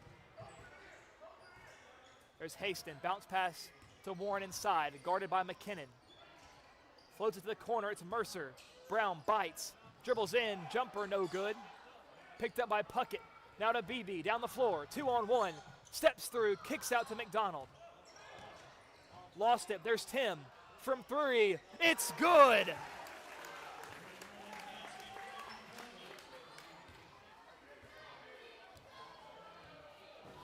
That wasn't even the cleanest transition in the world, but it doesn't matter. If Tim has a ball in his hands, there's always going to be a chance for him to score, and a foul is going to be called on Brown.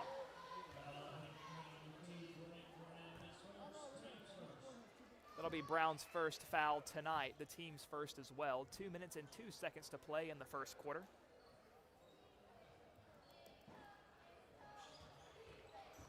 Haston dribbles in, floater, missed. Almost an offensive board there for Warren, but it tips into the hands of Tim Puckett, who brings it up the right side. Tim thought about driving, now dribbles back out beyond the arc. Goes over to Will McDonald.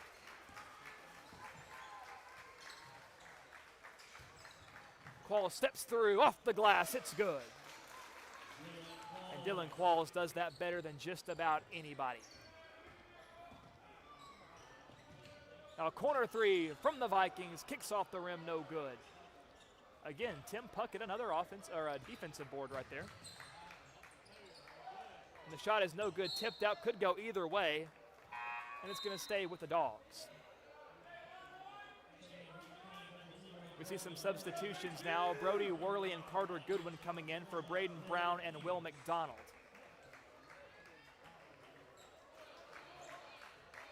Worley in the corner. Goes right, fires to Puckett. Right wing, rare miss, but Worley gets the board. Pulls from 2, missed.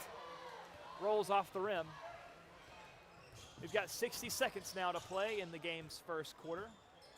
Mercer guarded by Goodwin. He goes left to Brody Lee. Now left again to Peevahouse. Warren spins through, wants to go all the way, missed. Underneath is the freshman. Can't get it to go. Again, it's up. And this time rebounded by Goodwin. Usually when that happens, contact is going to be called, but not right there. And the Perry County fans wanted something. Goodwin drives baseline. Reverse layup, it's good. A shifty play there by the sophomore. 17-6, Dogs up front. 20 seconds left now. Peevahouse goes to Mercer at the wing.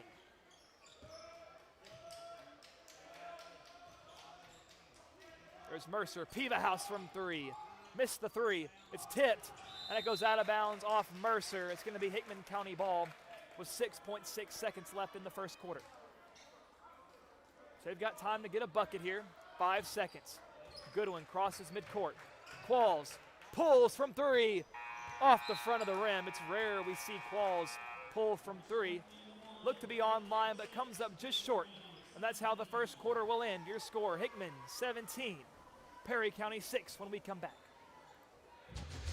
This broadcast of Friday Night Lights on WNKX is brought to you by Ascension St. Thomas Hickman Hospital.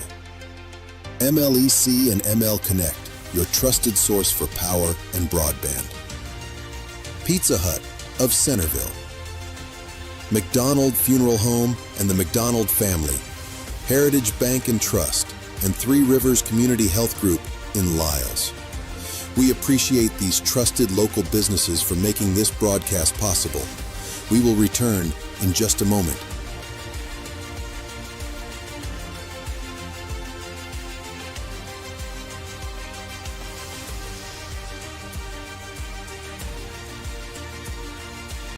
Both teams back on the floor now. We're about ready to begin with the second quarter of play from Perry County High School. The first quarter led by the Dogs. They currently have a double-digit lead, 11-point lead to be exact, 17-6. The Vikings will start this quarter off with the ball. Haston pulls from three, missed. Some decent looks for the Vikings here tonight, but nothing falling. But we know with how talented their shooters are, they will eventually. Whitman County cannot afford to let their foot off the gas. Puckett back to Qualls. There's Goodwin. Staying in the game out of the timeout, we see number 11, Taylor Hutchison, in the game for Tyler McKinnon. Puckett pulls from three. It's good. 4 threes for Tim Puckett. Piva House drives in, wants to go all the way over. Goodwin, it's good.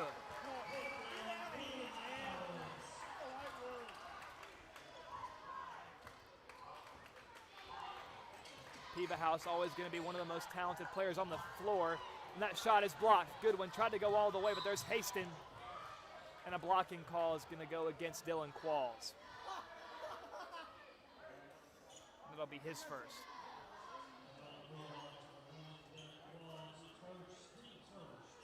It'll be Hickman's first this quarter.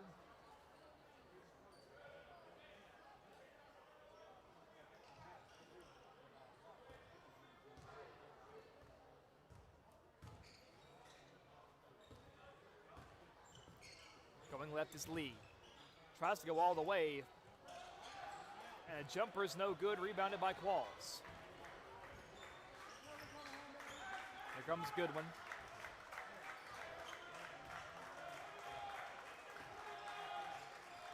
Goes to Hutchison in the corner. Back to Qualls. Floats it to Puckett. Puckett, a contested three. He knocks it down anyway.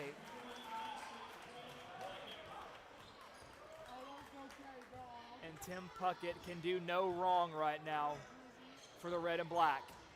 Piva House spins through.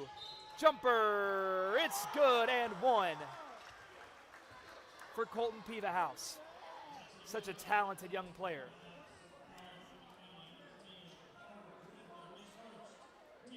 And he completes the three-point play. 23-11, Dogs up front. 6 minutes to play in the first half. Goodwin goes right to Hutchison, dribbles in from the elbow. He knocks it down.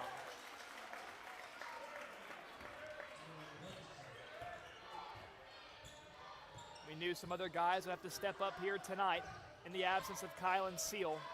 Hutchison doing that so far. A bullet pass to the corner. It's Mercer, guarded by Goodwin. Dribbles in. Wants to take it himself. He's fouled, and another and one for Perry County. Let's go, Jay!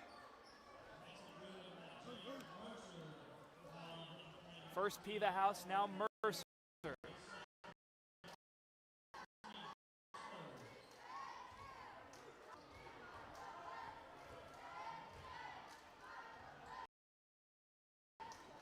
And Mercer's free throw is good. 25-15.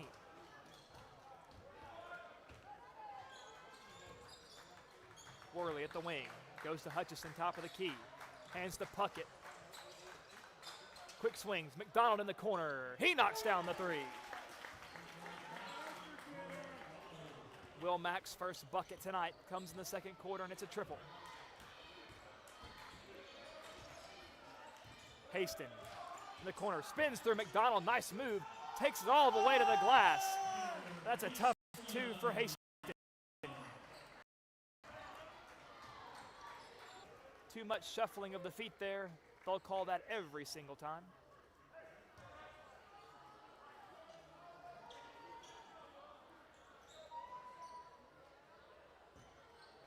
Be Piva House crossing the midcourt stripe. Will be met by Brody Worley. There's Mercer. Bounce pass to Cooper Haston. Now it's Piva House. Can't get it to fall. And here comes McDonald. Goes to Tim. He wants to drive. Tries to swing out to Brown. Couldn't save it. And that was a tough pass to begin with. That's going to be a turnover, Perry County ball. Hutchison and Worley subbing out for the Dogs. Back in is McKinnon. And we see Major Qualls enter the game. Dylan Qualls back in as well. Tim Puckett subbing out also for Hickman County. Piva House right side, bounce pass to Haston. To Warren. McKinnon keeping his hands straight up, but that's just an incredible shot by Landon Warren. Back on the offensive, it's Qualls. To the other Qualls. Down to McDonald. Steps through, floater off the glass, missed it. Rebounded by Piva House. Piva House down the left side. Might want to take it all the way on Major. Shoots it over Qualls, and it's good. And Piva House has had some good shots tonight that haven't fallen, but we know that won't last forever. Major from three. Kicks off the back of the rim. No dice. Here comes Mercer, pushing the envelope. Steps all the way through. The shot is blocked and picked up by McKinnon. Beebe looking for McDonald, but it's taken away by Piva House. And Hickman County not able to run down Colton Piva House. And another quick bucket for Perry County and a timeout called by Coach Dawson.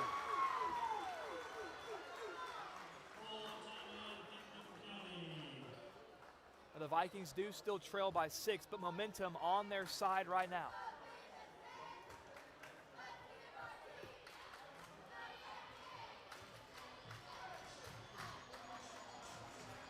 In this second quarter so far, Tim Puckett has 2 threes, Will McDonald has 1, and Taylor Hutchison has that mid-range 2-point bucket. But Perry County has certainly been making some noise in this quarter, courtesy of Colton Piva House, but also number 3, Jake Mercer as well. A lot of talent on this Vikings team. Hickman County going to have to play a full game here tonight if they want to walk out of here with a W. We've seen too often this year where the Dogs have taken the foot off the gas in a quarter or more, and it's cost them.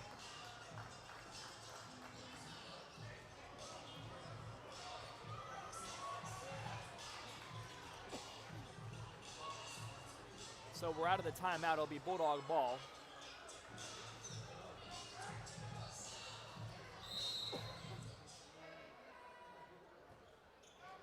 So it'll be the same 5 for the Dogs coming out of the break as there was going into it. Brown up the floor. Floats to McKinnon. Looking for McDonald. It's out of bounds off the Dogs.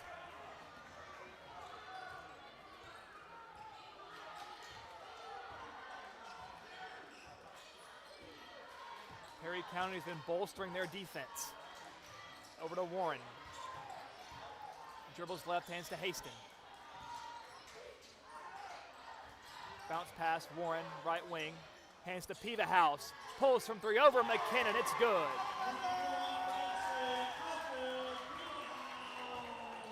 Perry County has now made it a 1-possession game. 28-25. Major gives to Dylan Qualls. Dylan steps through. Nice shot by Dylan Qualls. Hickman County needed that to break the Perry County run. It's back to a 2-possession game. But the Vikings wasting no time. Piva House, another and 1 over Major Qualls.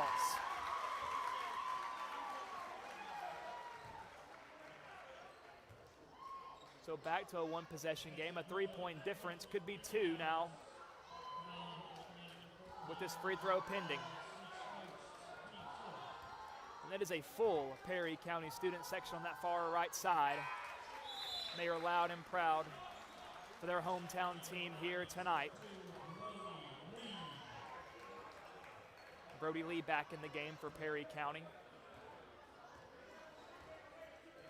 Just over 2 minutes to play in the first half.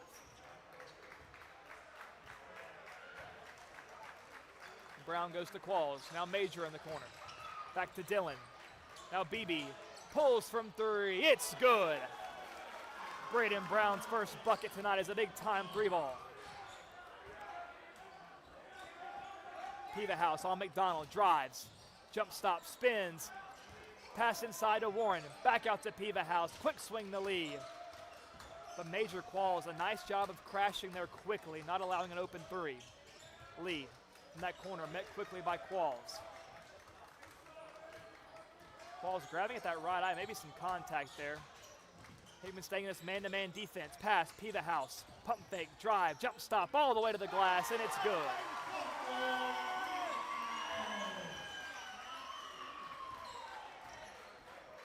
Now back to the Dogs. 33-30, McDonald at the wing. Goes back up top to Dillon. Dillon wants to drive, floater! Missed it, but he'll shoot two.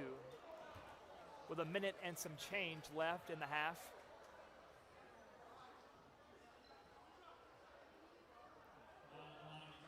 Perry County with several and-ones already tonight of their own.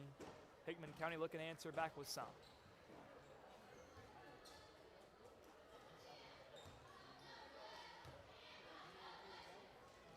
And Qualls knocks down the first.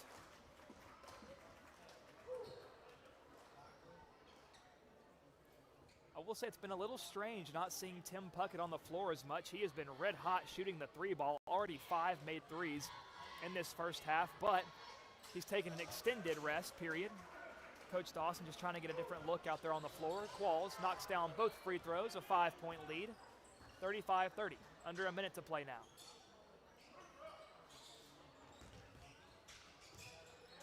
Wide open, Pevahouse, and Qualls, I believe he jumped right over Pevahouse. That was an impressive showing of athleticism and great patience by Pevahouse. Qualls driving, kicks to Qualls. Floats, McKinnon, great patience.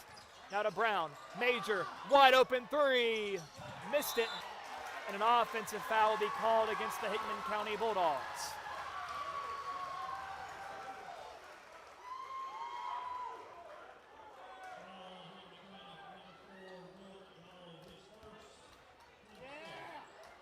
That'll be Will Mack's first foul tonight.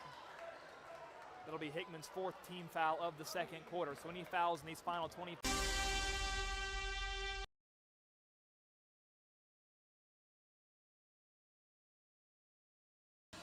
And welcome back to WNKX. We're at the half in a hostile environment, so picking up a big win. By the margin, a hostile environment, so picking up a big win. By the margin that you did is always impressive. I'm sure you appreciate that. But I think what else is great about these blowout victories is that you're able to get the younger girls some experience. And we saw they gelled really well together towards the end of that game, defensively and offensively. How does the game plan change when those girls are in as opposed to your normal starters or the older girls? Yeah, just wanted to get them minutes and let them feel comfortable. I thought we seen some good minutes right there at the end from Tinley Davis making some great passes, Josie Hassel looking to attack. I do want to shout out Aubrey Gordon getting her first career varsity points, and it's an and-one on top of that. Just huge moments for them, and we try to coach it the same way, try to build them up, but just definitely getting them some confidence and getting some game experience. And yeah, huge congratulations to Aubrey Gordon. We pointed that out on the broadcast that, whenever you make an and-one too, it's just a little bit more special. The crowd gets all riled up, your bench is all behind you, they're up, they're clapping. Really good for the morale. So Coach, a road stretch this week, 2 pretty hefty drives as well. Of course, to Perry County tonight and Thursday against Waverly going into Christmas break. So how do you keep the momentum rolling from last week into this week and on to Thursday? Honestly, just preaching about the little things still. We had a long talk in practice how it's great we're 8-2, now we're 9-2. It's great we're getting recognition. I don't know if you've seen the BCAT recognition. We're in the top 10 in the state. We're in top 10 in Coach T, top 10 in Max Preps, but we just feel like we haven't done anything yet. We haven't accomplished anything yet, so we're taking it a game at a time, a play at a time, and just really staying humble and continuing to work. Well, Coach, thank you for taking the time to join us. Once again, that was Coach Gavin Gordon of the Hickman County Lady Dogs. They've been on a roll. The 9-2 Dogs are going to be on the road Thursday against Waverly, looking to keep their hot streak rolling. We're going to step away for a few minutes, and in about 6.5 minutes, we're going to be back with the second half from Perry County High School.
With both teams back on the floor now, we've got just over 90 seconds until we resume with the second half here from Perry County.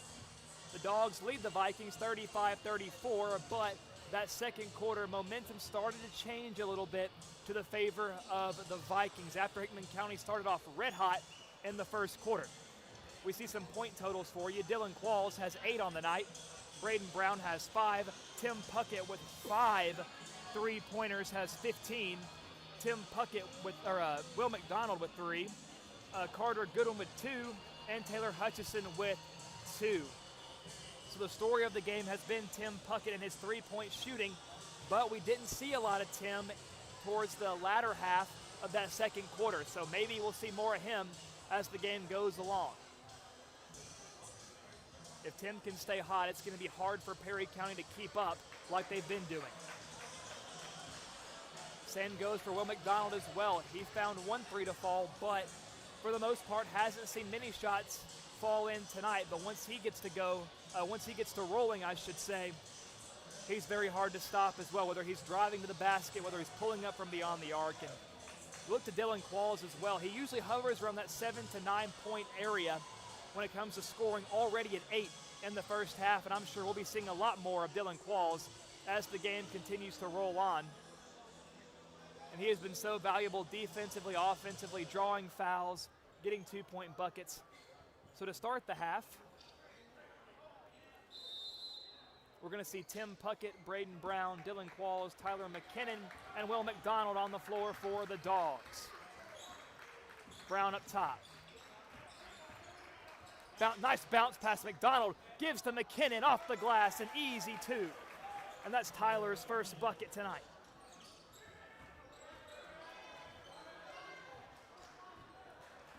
Hickman County striking early in the third quarter when he throws it off of Tim. Nowhere else to really fit that pass. A pretty heads-up play there by the freshman Brody Lee.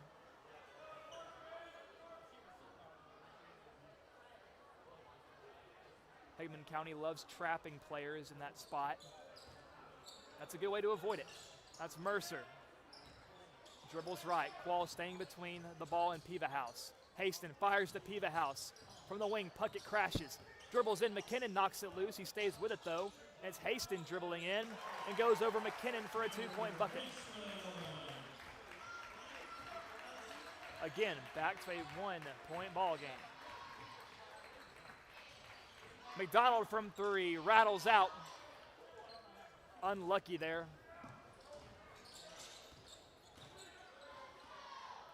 That's back to Perry. Floats it on Lee, walking a tightrope, tries to save it, and it finds the hands of Will McDonald to Qualls. Haston going step for step with him. He lays it up and in, and Coach Dawson not liking the call there. Looked like had a handful of Qualls' wrists, but still results in 2 for Hickman County. Goes around Qualls to Mercer. Qualls got a hand on it, crashes, but Pevahouse got there first. Pevahouse bounce pass, Braden Brown, takeaway to Qualls, drives, lays it up and in. Dylan Qualls showing some maturity there, taking the surefire points instead of trying to jam it down. Pevahouse from 3, it's good.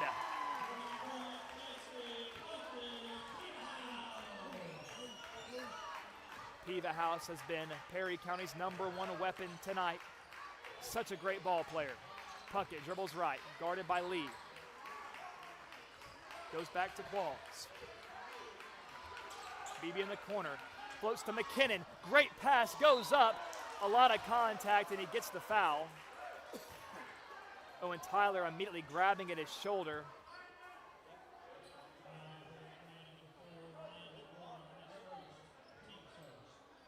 Tyler may need a moment there. Not sure what happened, if it was the contact that caused that, if it was the extension. Not sure, but he's shooting 2 either way, and he misses the first, still clutching that left shoulder.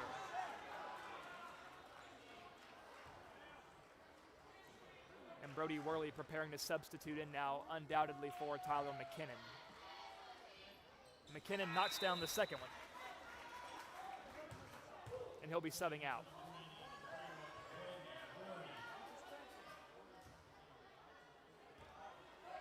So 42-39 now. Hickman County has been applying really good pressure defensively, but Piva House again knocks it down. Goodness gracious.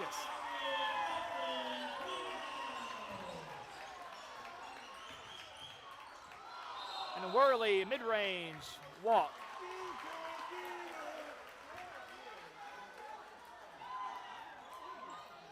Some fans in the ear might have influenced that call right there. 42-42, under 5.5. Colton Piva House, ball in his hands again. Floats it over to Mercer. Inside, spins. And Brody Worley forces the block. Brown there to pick up the loose ball, pushing it down the right side of the floor. Tried to force a pass right there. Fortunately for Hickman County, it goes out of bounds off the Vikings. The Dogs will stay with it. There's Qualls. Wants to drive, steps through, floats out to Puckett, can't hang with it, out of bounds.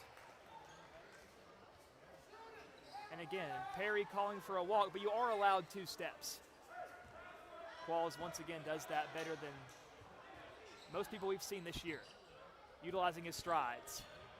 Piva House drives on McDonald, steps back, bounce pass, Mercer, dribble and drive. Layup no good, and a whistle comes in, very delayed, a foul.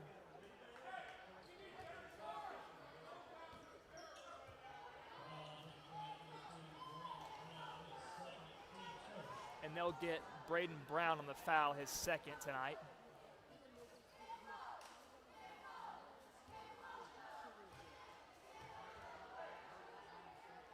And Mercer makes the first. So Perry County in the lead now, 43-42. And he goes 2 for 2.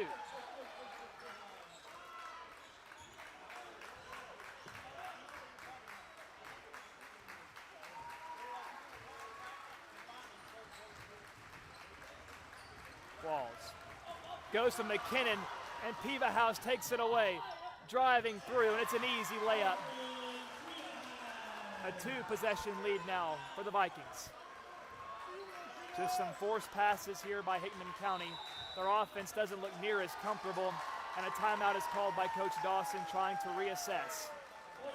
4:14 left in the third quarter. Perry 46, Hickman 42.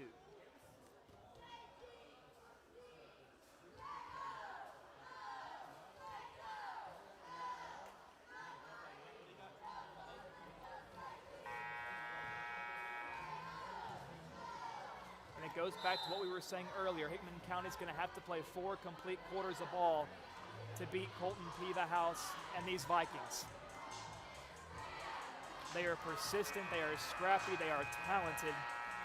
They got a lot of good shooters. They move the ball really well. Hickman County, you can't look at the record and see 2 and 3 and think it's going to be a walk in the park, because it's not. So it'll be Bulldog ball. Dogs now trail by 4. Worley pulls from the corner. Too strong, easy rebound by Haston. So Perry with a chance to widen the lead. Mercer from 3. Everything's falling for Perry County here right now. Brown gives the Puckett in the corner. Dribbles right, goes up the Qualls. Over to BB. Back to Dillon. Dillon pulls, mid-range, missed it. That's going to stay with the Dogs.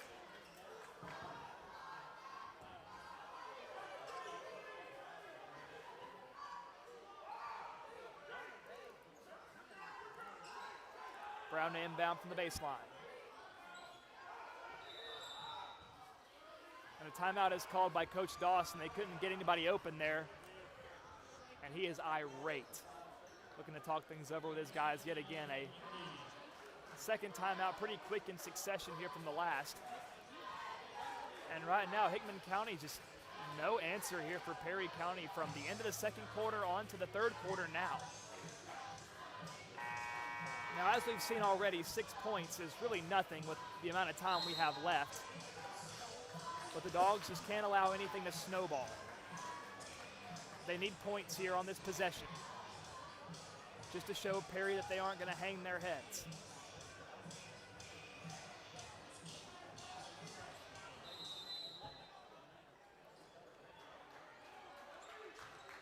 Beebe fires to Tim, guarded closely by Haston. Tim goes back over to Brown right side. 3.5 to play in the third. Brown goes to Qualls, behind the back. Hands to McDonald. Goes to Worley, to Tim. Dribbles left, back to Qualls. Goes to Beebe. Brown wants to drive, fires. McDonald has it taken away. Perry has just been scouting Hickman County to a T here tonight. They've had everything well read. Piva House. Back to Haston.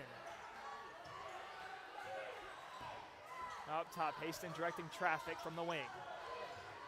He pulls, contested three, missed it.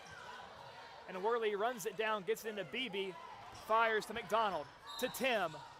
Open look, and a foul is called. Of course, Tim drains it, because that's all he does. But a foul is called before he can get the shot off. So a foul saving Perry County 3 points there.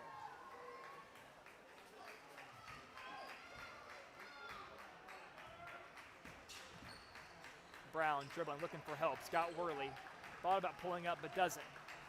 Qualls drives. Floater, it's good.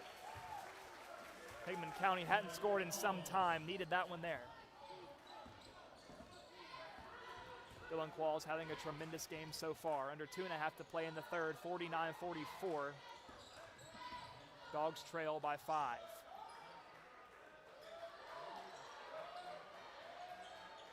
Mercer looking, bounce pass to Warren. Warren getting swarmed by Qualls and McDonald. Gets out to Mercer, fires to Piva House. Whistle and a timeout called by Coach Haston of Perry County. So we're starting to see a cerebral coaching battle going on between Coach Kirk Haston and Coach Chris Dawson. And these are the kind of games where if you're a fan of basketball, you're going to love this one, watching these teams go back and forth, game planning, trying to figure the other one out. It was Perry County playing from behind, and now it's Hickman County playing from behind, and something tells me we're not done with the ebbs and flows yet of this ball game.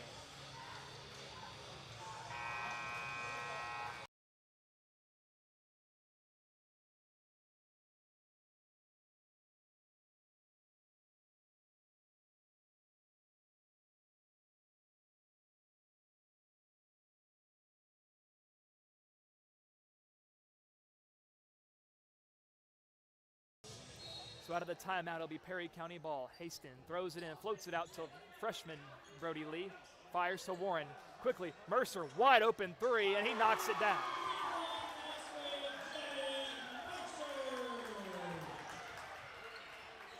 Seems like all of these Vikings are shooting hot right now. Too hot to leave any of them open. Brown goes to Qualls. Back to Brown. To Tim. Qualls again from the left elbow. Drives in the paint, steps through, puts it up, missed it. McDonald has the rebound. The putback is up, no good. Another putback is no good. There's Beebe. Goes out to Worley. Beebe from three. It's good. And Hickman County needed that one in a big way.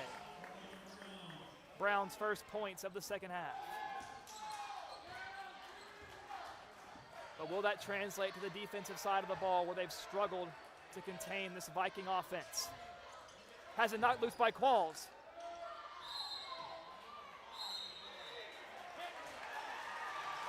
And a foul is called in a tech.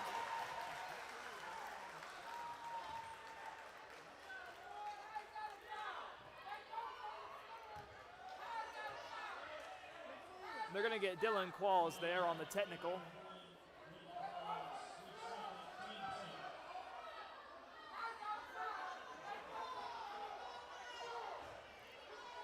We have some unhappy guests in the house here tonight. Coach Dawson wondering where the jump ball was. Didn't get a call, and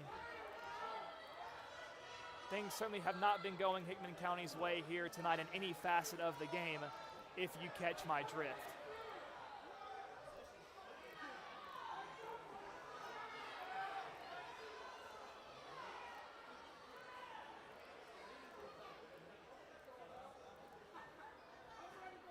referees are congregating at midcourt now.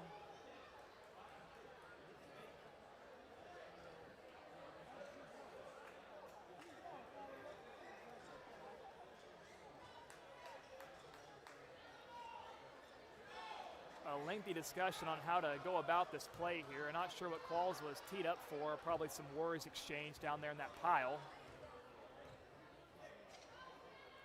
Looks like it'll be number 5, Kenner Haston, shooting the technical free throws.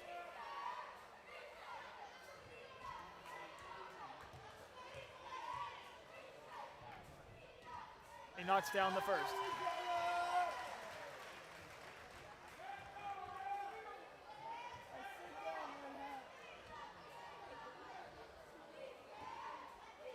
So Perry will widen the gap. Second one on the way. This one's good as well. Got a 7-point ball game, and it will be a Perry County possession after the technical foul. Eric Peters back in the game for Perry County, subbing in for number 5, Kenner Haston. Mercer, guarded by Brown. Peters with the screen. He feeds right. A couple quick passes here now. Lee looking for help. Hands to Peters. Goes to Piva House. McDonald there to meet him. Tries to go right. Cross up. Steps into it looking for somebody. Lee top of the key. Dribbles in and drives. Steps through. And he's going to draw a foul on Qualls.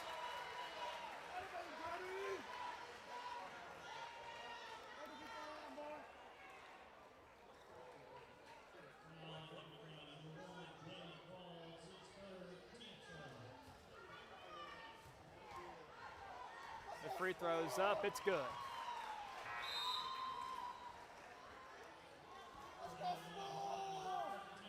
Hickman County, they did lead this game by double digits at one point, if you do remember. Now at risk of trailing by double digits if they can't score on this possession. But it's not about just scoring right here, it's about chaining together scores.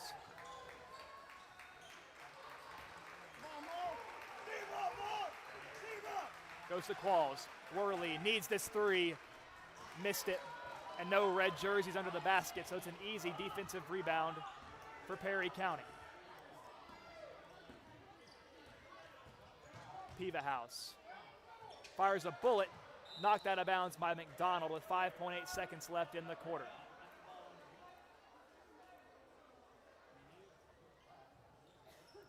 It'll be Peters tasked with throwing it in from the baseline. Fires it to Lee. Lee dribbles, steps through. The shot is waved off. That'll be a walk. Pretty easy call there. So they'll get that one with 1.8 seconds. Puckett lets it fly. Oh, just missed it off to the right. Not a bad attempt though. But at the end of the third quarter, it's been all Perry County, 56-47 over the Dogs.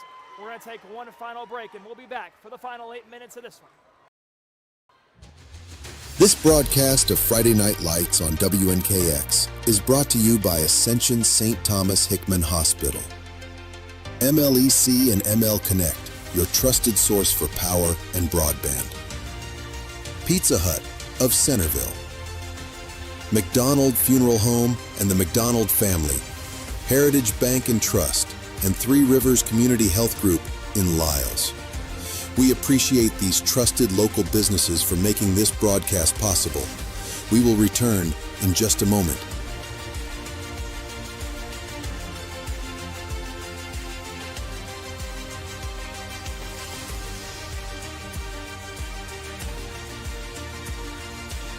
And we welcome you back to WNKX for the fourth quarter of play here from Perry County High School. Hickman County has had the life drained out of them over these last 2 quarters. And to make matters even worse, they came into the game tonight without one of their big post players, Kylan Seal. And in the first half, they lost Tyler McKinnon, whose left arm is now in a sling. So they've lost a lot of size, a lot of dominance underneath, and that's probably going to play a factor going forward. But how will they respond to the adversity? 8 minutes is a lot of time. Piva House just steps into a 3, and it rattles out. And Warren gets the rebound somehow, some way. Hastings goes Lee, dribbles in and drives, steps through, missed it, put back, foul. And that should be a foul on Perry County, I believe, as Qualls will be the one throwing it in. And they'll get Hastings there on the foul.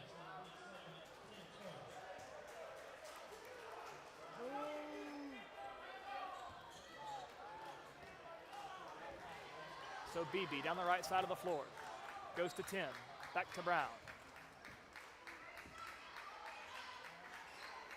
Goes to Worley, high post. Floats it to Tim. Tim might want to drive, steps through, off the glass, missed it. And Hickman County has had very little second chance opportunities here offensively. If they miss that first shot, more than likely it results in a Perry County possession. Mercer fires Piva House in the paint, and they can't really touch him or stand within 5 feet of him, or a whistle will probably come in. Worley pump fakes, dribbles, gives to Brown. Qualls up top. Steps, Puckett, corner, good defense there, crashing on the shot. Brown wants to drive, left-handed layup, missed it, rebounded by Perry, and Hickman County cannot buy a basket. Piva House goes to Lee, dribbles in the paint, gives up to Hastings up top from 3, missed it, Qualls at the board. And it's lost, and Mercer lays it up and in.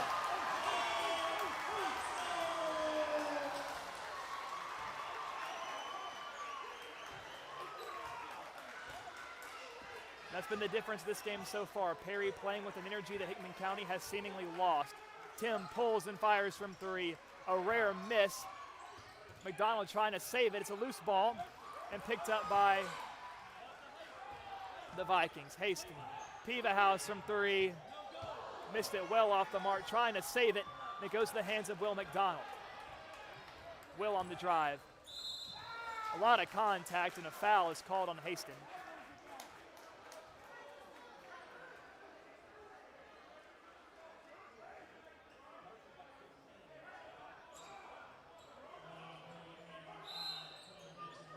And a sub now, Carter Goodwin coming in for Braden Brown.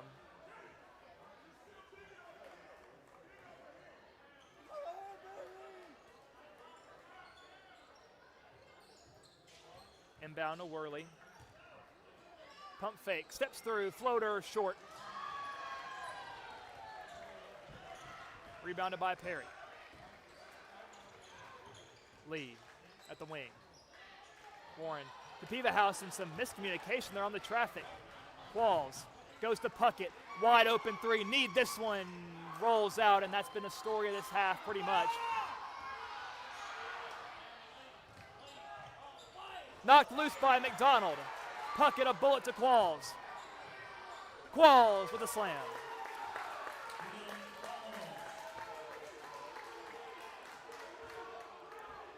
So a good quick score there for the Dogs, but they're going to need a lot more of those. They got to watch Piva House. Jump. Warren pulls from 3. It's short. Tipped. And Carter Goodwin's got the board. Hickman now flying down the floor. Goodwin. Bullet to Worley, and Worley off his chest, and that just couldn't happen. Mercer over Tim, and it's good.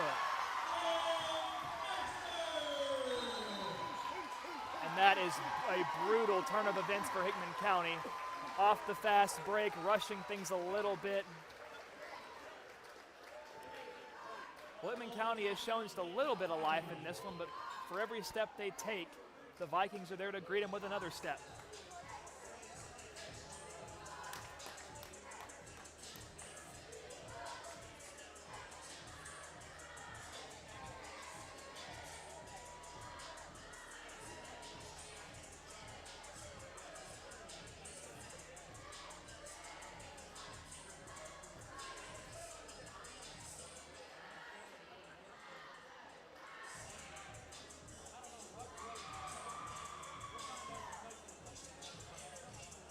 So with 4.5 minutes left to play in the fourth quarter, this is going to be a very pivotal timeout, because if Hickman County doesn't get things going quick, They're going to risk being out of this ball game completely.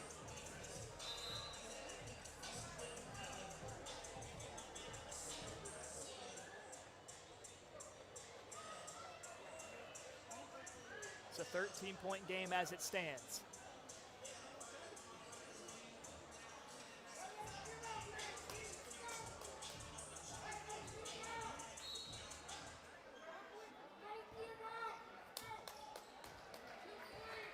Goodwin goes to Qualls, right wing. Wants to drive, steps through, hooks it to Goodwin. Doesn't take the shot, swings to McDonald. Qualls. Spins through. Nice pass to McDonald, an easy 2 for the Dogs. Once again, it's going to take more.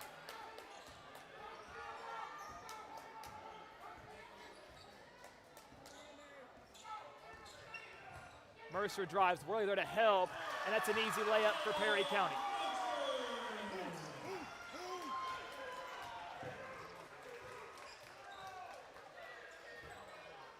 McDonald out top. Hickman County probably going to have to find the 3 ball. They want to come back in this one. McDonald goes to Tim, pulls from 3, missed it. That's going to have to be the strategy going forward. Peevahouse wants to drive all the way, lost it. And Warren drives off the glass, it's good.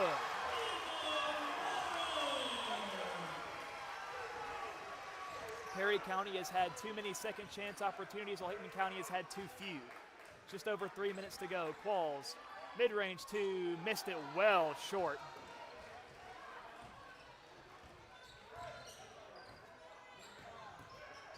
Peevahouse in the free throw stripe, steps through, rattles out, put back attempt.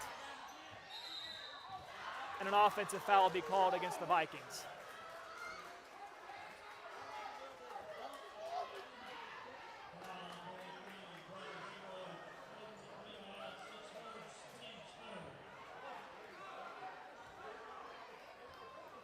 .251 to play. The foul will be called against Peevahouse there for the offensive foul.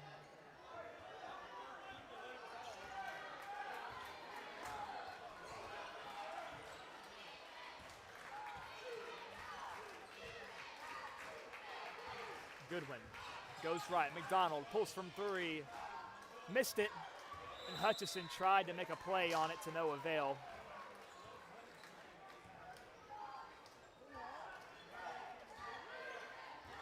Nothing going right for Hickman County.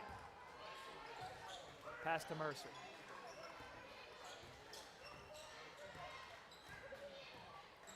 Bounce pass. Haston over to Lee. Dribbles in, now holds up. Peevahouse wants to drive. Layup, it's good.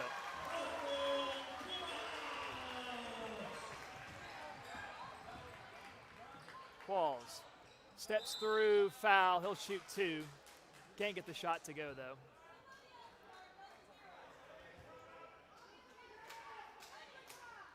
And I got to be honest, ladies and gentlemen, coming into this one, this is the last outcome I was expecting with 2:03 left in the fourth quarter.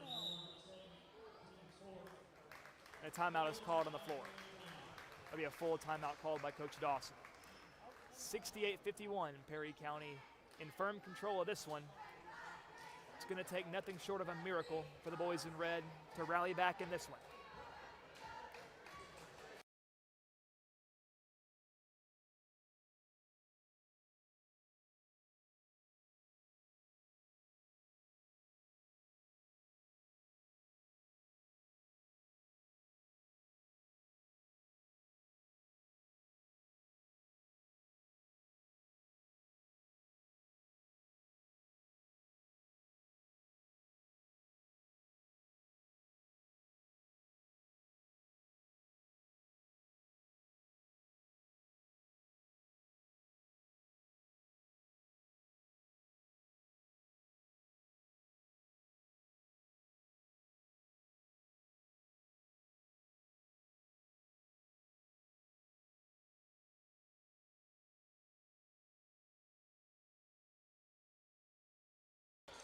So out of the timeout, we've got 2 minutes and 3 seconds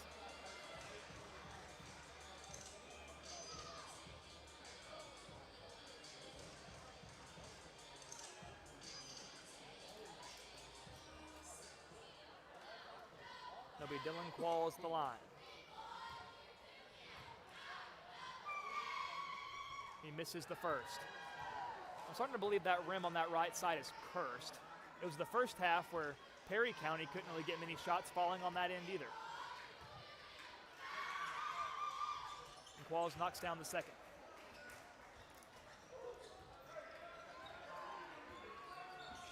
Hickman County having to press here. Fires a bullet, Warren. A Piva House up top, thought about pulling up, but doesn't.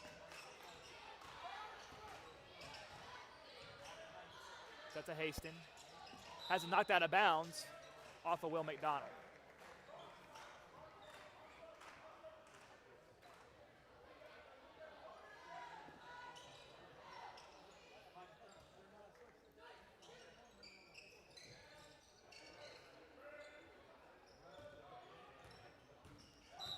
Driving in, and a foul is called on Goodwin.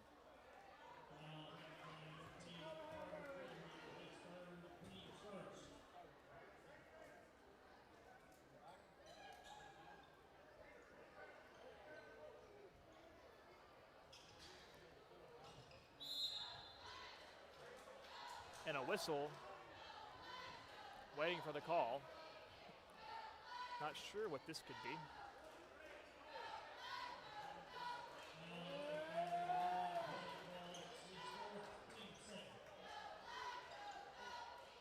They'll get Dylan Qualls there for a foul, I guess. Piva House going left. Driving on Qualls. Fires top to Warren, met by Hutchison.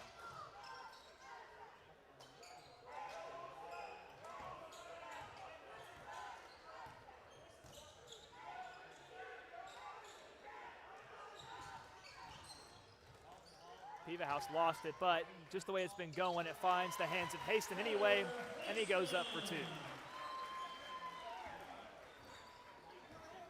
So a minute left to go, and whatever hope Hickman County had has probably been dashed. McDonald pulls from three. This one's short. 50 seconds left.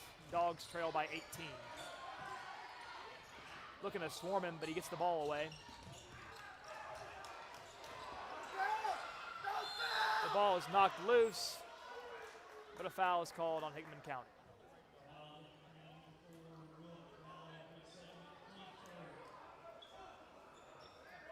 That'll be the team's third. That'll be the second foul called on Will McDonald tonight. It's inbounded. Mercer just chilling out in the corner, letting the time bleed, and we got 30 seconds left. Piva House on McDonald.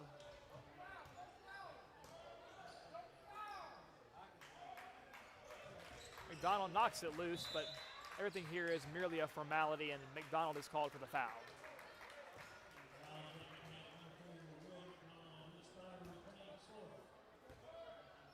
The team's fourth, and with 17 seconds left.